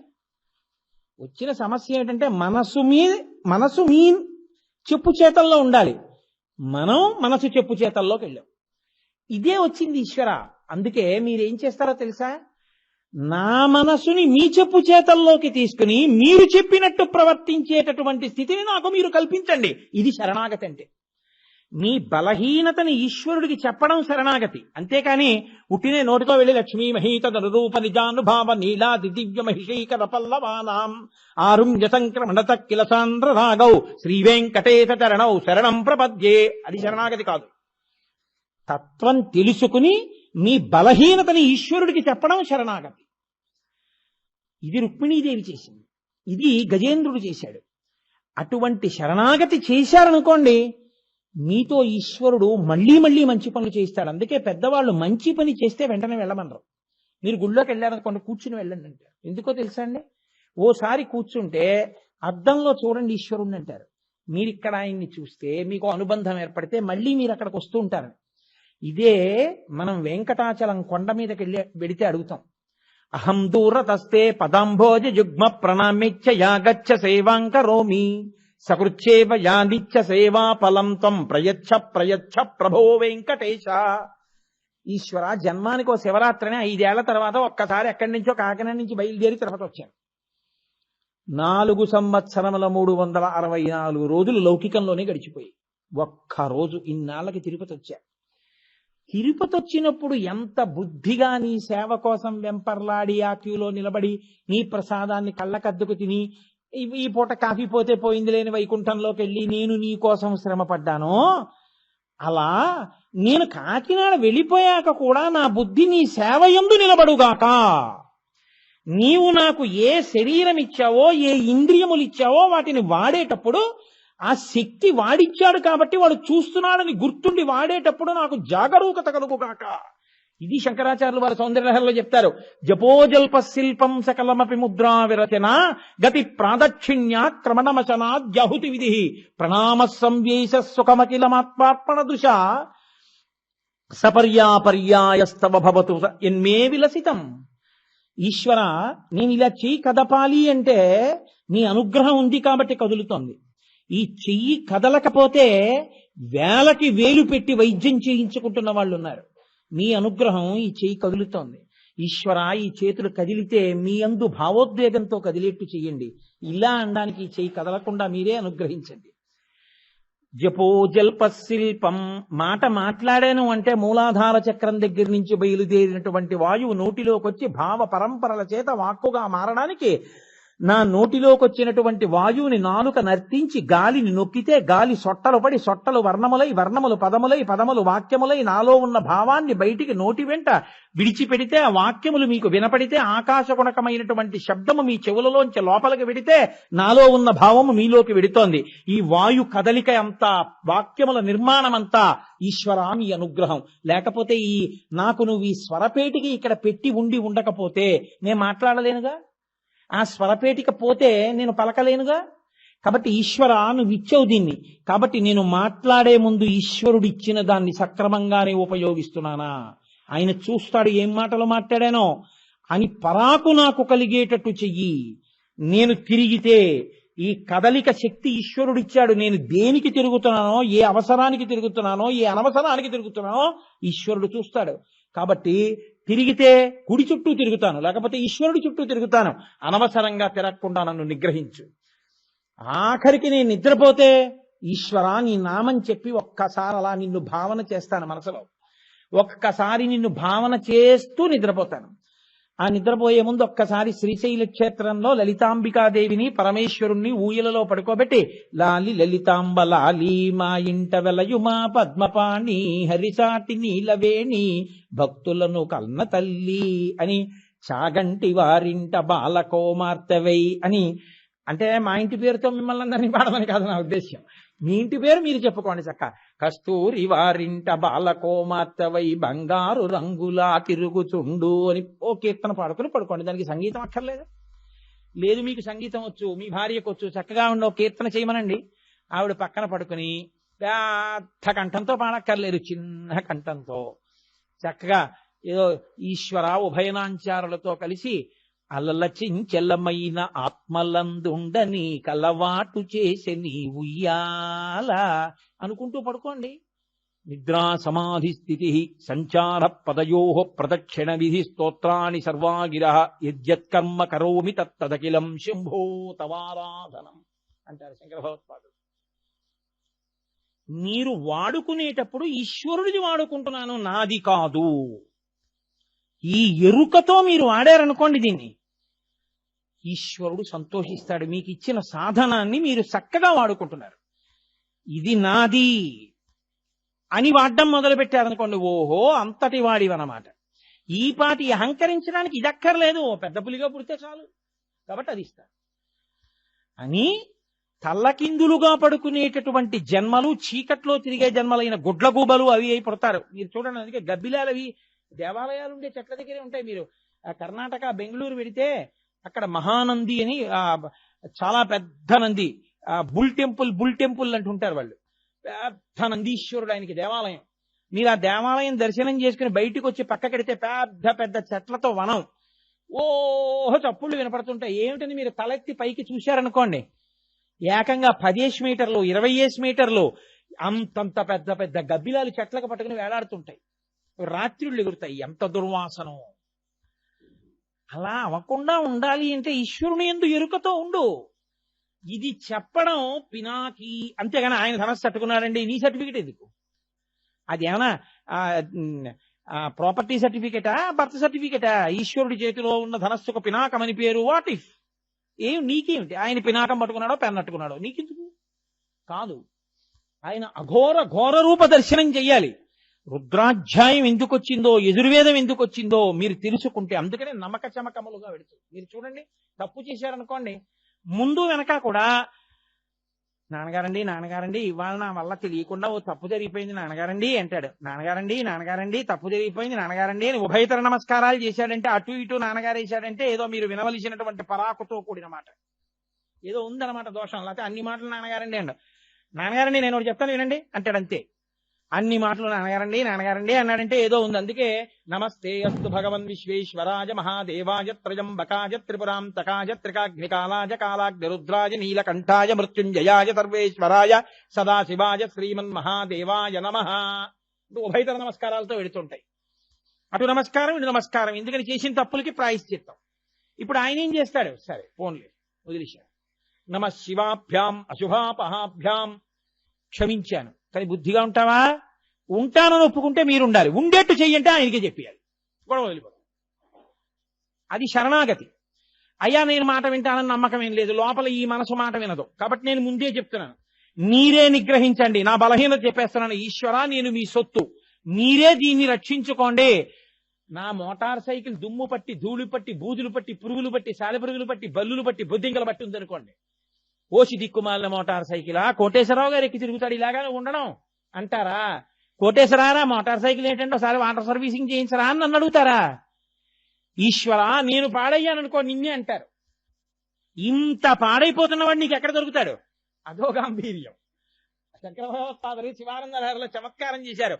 అసారే సంసారే నిజ భజన దూరే జడధియా భ్రమం తం మామంధం పరమ కృపయా పాతుముచితం. ఈశ్వరా నేను అంధుణ్ణైపోయాను, డబ్బు మీద వ్యామోహం ఎంత ఉన్నా చాలదు. పిచ్చెక్కిన వాడు తిరిగినట్టు తిరుగుతున్నాను, కళ్ళు పోయిన వాడు తిరిగినట్టు తిరుగుతున్నాను. ఈశ్వరా నువ్వు ఎంత ఇచ్చావో అక్కర్లేదు, ఇంకా ఎంత సంపాదిద్దామన్న వెంపర్లాంటి ఈ వెంపర్లాటకు అంతు లేక తిరుగుతున్నా. ఈ తిరుగుళ్ళో ఏమవుతోందంటే భ్రమంతం మామంధం పరమ కృపయా పాతుముచితం. కళ్ళు లేనివాడు కారుస్తోందని చూడకుండా పెడుతుంటేనే కళ్ళున్నవాడు పరిగెత్తుకొచ్చి చెయ్యట్టుకుంటాడు. అయ్యో అయ్యో గుడ్డివాడివా, కారు కింద పడిపోతావరా, బుద్ధుండక్కర్లేదా, పోనీ ఎవరన్నా పట్టుకుని తాటమనొద్దు అంటాడు. కాబట్టి నేను గుడ్డాన్ని, డబ్బు కోసం పిచ్చెక్కి కళ్ళు పోయి తిరుగుతున్నాను, నువ్వు ఇచ్చిన దాంతో నాకు తృప్తి లేదు. భ్రమంతం మామంధం పరమ కృపయా పాతుముచితం తదన్య కోదీన. నాకన్నా దీనుడు నీకు లోకంలో ఎక్కడుంటాడు? కాబట్టి నేనింత దీనుండి నువ్వో అంతటి రక్షకుడివి. కాబట్టి ఏం చేస్తావు? నీకోడు బాగా దొరికాడు ఈశ్వర రక్షించడానికి, నువ్వు నన్ను రక్షించు. మీ బలహీనతని చెప్పడం ఎటువంటిదో తెలుసా అండి ఈశ్వరుడి దగ్గర? చాలా గమ్మత్తైన విషయం. నేను తరచూ ఒక విషయం చెప్తుంటాను. పరమాచార్య స్వామి వారి అనుగ్రహంతో రాజుగారు యుద్ధం చేస్తున్నారు. పక్కన తన సైన్యంలోనే భటుడోడు కనబడ్డాడు. ఒరే రాత్రి నన్ను కలుసుకో 10 గంటలకి శిబిరంలో అన్నారు. ఆయన అన్నాడు, యుద్ధ భూమిలో రాత్రి వేళ సూర్యాస్తమయం తర్వాత మీరు శిబిరం వేసుకుని సమాలోచన చేస్తుంటే మంత్రులు సేనాపతులు లోపలికి వస్తారు, సామాన్య సిపాయిని నన్నెవడు పంపిస్తారన్నాడు. ఆయన అన్నాడు, ఈ ఉంగరం పట్టుకో, ఇది చూపించి లోపలికి పంపిస్తారన్నాడు. చూపించక్కర్లేదు, ఆ ఉంగరం పట్టుకొచ్చిన వాళ్ళు చాలా మంది లైన్లో ఉంటారు, అపాయింట్మెంట్లు ఉండవు. ఈ ఉంగరం పట్టుకుని నా శిబిరం చుట్టూ తిరుగుతుండే, ఎవరిని అడక్కు, వాళ్లే నిన్ను పట్టుకుని నా దగ్గరికి తీసుకొస్తారన్నాడు. ఇదేమిట్రో ఆయన ఆ ఉంగరం చూశాడు. ఆయన అది శత్రురాజు గారి ఉంగరం. అమ్మ బాబోయ్ మహాప్రభో నాకు ఇది ఎందుకు అన్నాడు. అది పట్టుకు తిరగరా, రాత్రి నా శిబిరం దగ్గర వాళ్లే తీసుకొచ్చేస్తారు అన్నాడు. ఇప్పుడు రాజుగారి ముద్రిక ఉన్నవాళ్ళు, రాజుగారి అనుమతి కోసం ఎదురు చూస్తున్న వాళ్ళు బారులు తీసి బయట విజిటర్స్ స్లిప్ ఇచ్చి కూర్చుని ఉన్నారు. ఈయనో అగంతకుళ్లే తిరుగుతున్నాడు ఆ ఉంగరం పట్టుకుని. చీకట్లో ఎందుకురా నువ్వు ఇక్కడ తిరుగుతున్నావు? అబ్బాయి ఏం లేదండి అన్నాడు. ఏది వెతికారు, శత్రురాజు ఉంగరం దొరికింది. ఊరే వీడిని తీసుకెళ్లి అప్పచెప్తే మనకు ప్రమోషన్ వస్తుందా అని గబగబా తీసుకెళ్లి రాజుగారి దగ్గర పెట్టి, మహారాజా వీడి చీకట్లో శత్రురాజు ఉంగరం పట్టుకు తిరుగుతున్నాడు మీ శిబిరం దగ్గర, వీడి సంగతి నేను చూస్తాను, మీరు బయటికి వెళ్ళండి అన్నాడు. ఊరే ఇందుకే రా ఇచ్చాను, వేళ పట్టుని నిన్ను ముందు తీసుకొచ్చేస్తారని అన్నాడు. ఇప్పుడు నాకు చెప్పండి, శత్రురాజు ఉంగరం రాజదర్శనానికి మార్గం అయిందా లేదా? మీ మనసు మీ మాట వినకపోతే వింటలేదు అని శత్రువుగా ఉందని, శత్రురాజు ఉంగరం అయిపోయిందని పరాదేవతకి చెప్పండి, ఈశ్వరుడికి చెప్పండి, శంభుదేవుడికి చెప్పండి. ఆయన ఉన్నాడు ఆ మనసును మార్చి మిమ్మల్ని మీ వాడిని చేసుకోవడానికి. అది నిజమైనటువంటి శరణాగతి. అది నడుస్తుంది రుద్రాధ్యాయం. ఈశ్వరా, కాబట్టి మా తప్పులు మన్నించు, నా బుద్ధి మార్చు, నువ్వు చెప్పినట్టు నేను బతికేటట్టు నన్ను అనుగ్రహించు. అందుకే నిత్యాభిషేకం చేసుకునే వాడికి ధర్మమునందు అనురక్తి కలుగుతుంది. ఎందుకో తెలుసా అండి? ఈశ్వరానుగ్రహ సంపన్నుడవుతాడు. కాబట్టి అబ్బో ఇంకా చాలు, పినాకీ వేళ దాటానప్పుడు అరగంట. కాబట్టి పినాకీ పాతి జగదితి పినాకం. ఇప్పుడు ఆయన రక్షిస్తున్నాడా భక్షిస్తున్నాడా? రక్షిస్తున్నాడు. కాబట్టి పినాకపాణి, ఆ నామంట మనని మారుస్తుంది. ఆ నామం మనని ఈశ్వరుడికి దగ్గర చేస్తుంది. అంత గొప్ప నామమని నారాయణుడు ఋషి అయి పార్వతీదేవికి బోధించినటువంటి శివాష్టోత్తరంలో నిన్న విడిచిపెట్టిన దాన్ని ఇవాళ కొత్త నామాన్ని పూర్తి చేయగలిగాం. కాబట్టి శివో మహేశ్వర శంభో పినాకీ రేపు శశిశేఖరతో ప్రారంభం చేస్తాను. అందులో ఇక రాబోయేటటువంటి తిథులన్నీ అత్యద్భుతమైనటువంటి తిథులు కదండి. అందుకని చక్కగా ఆ నామములను వ్యాఖ్యానాన్ని రేపు మీరు విందురు గాని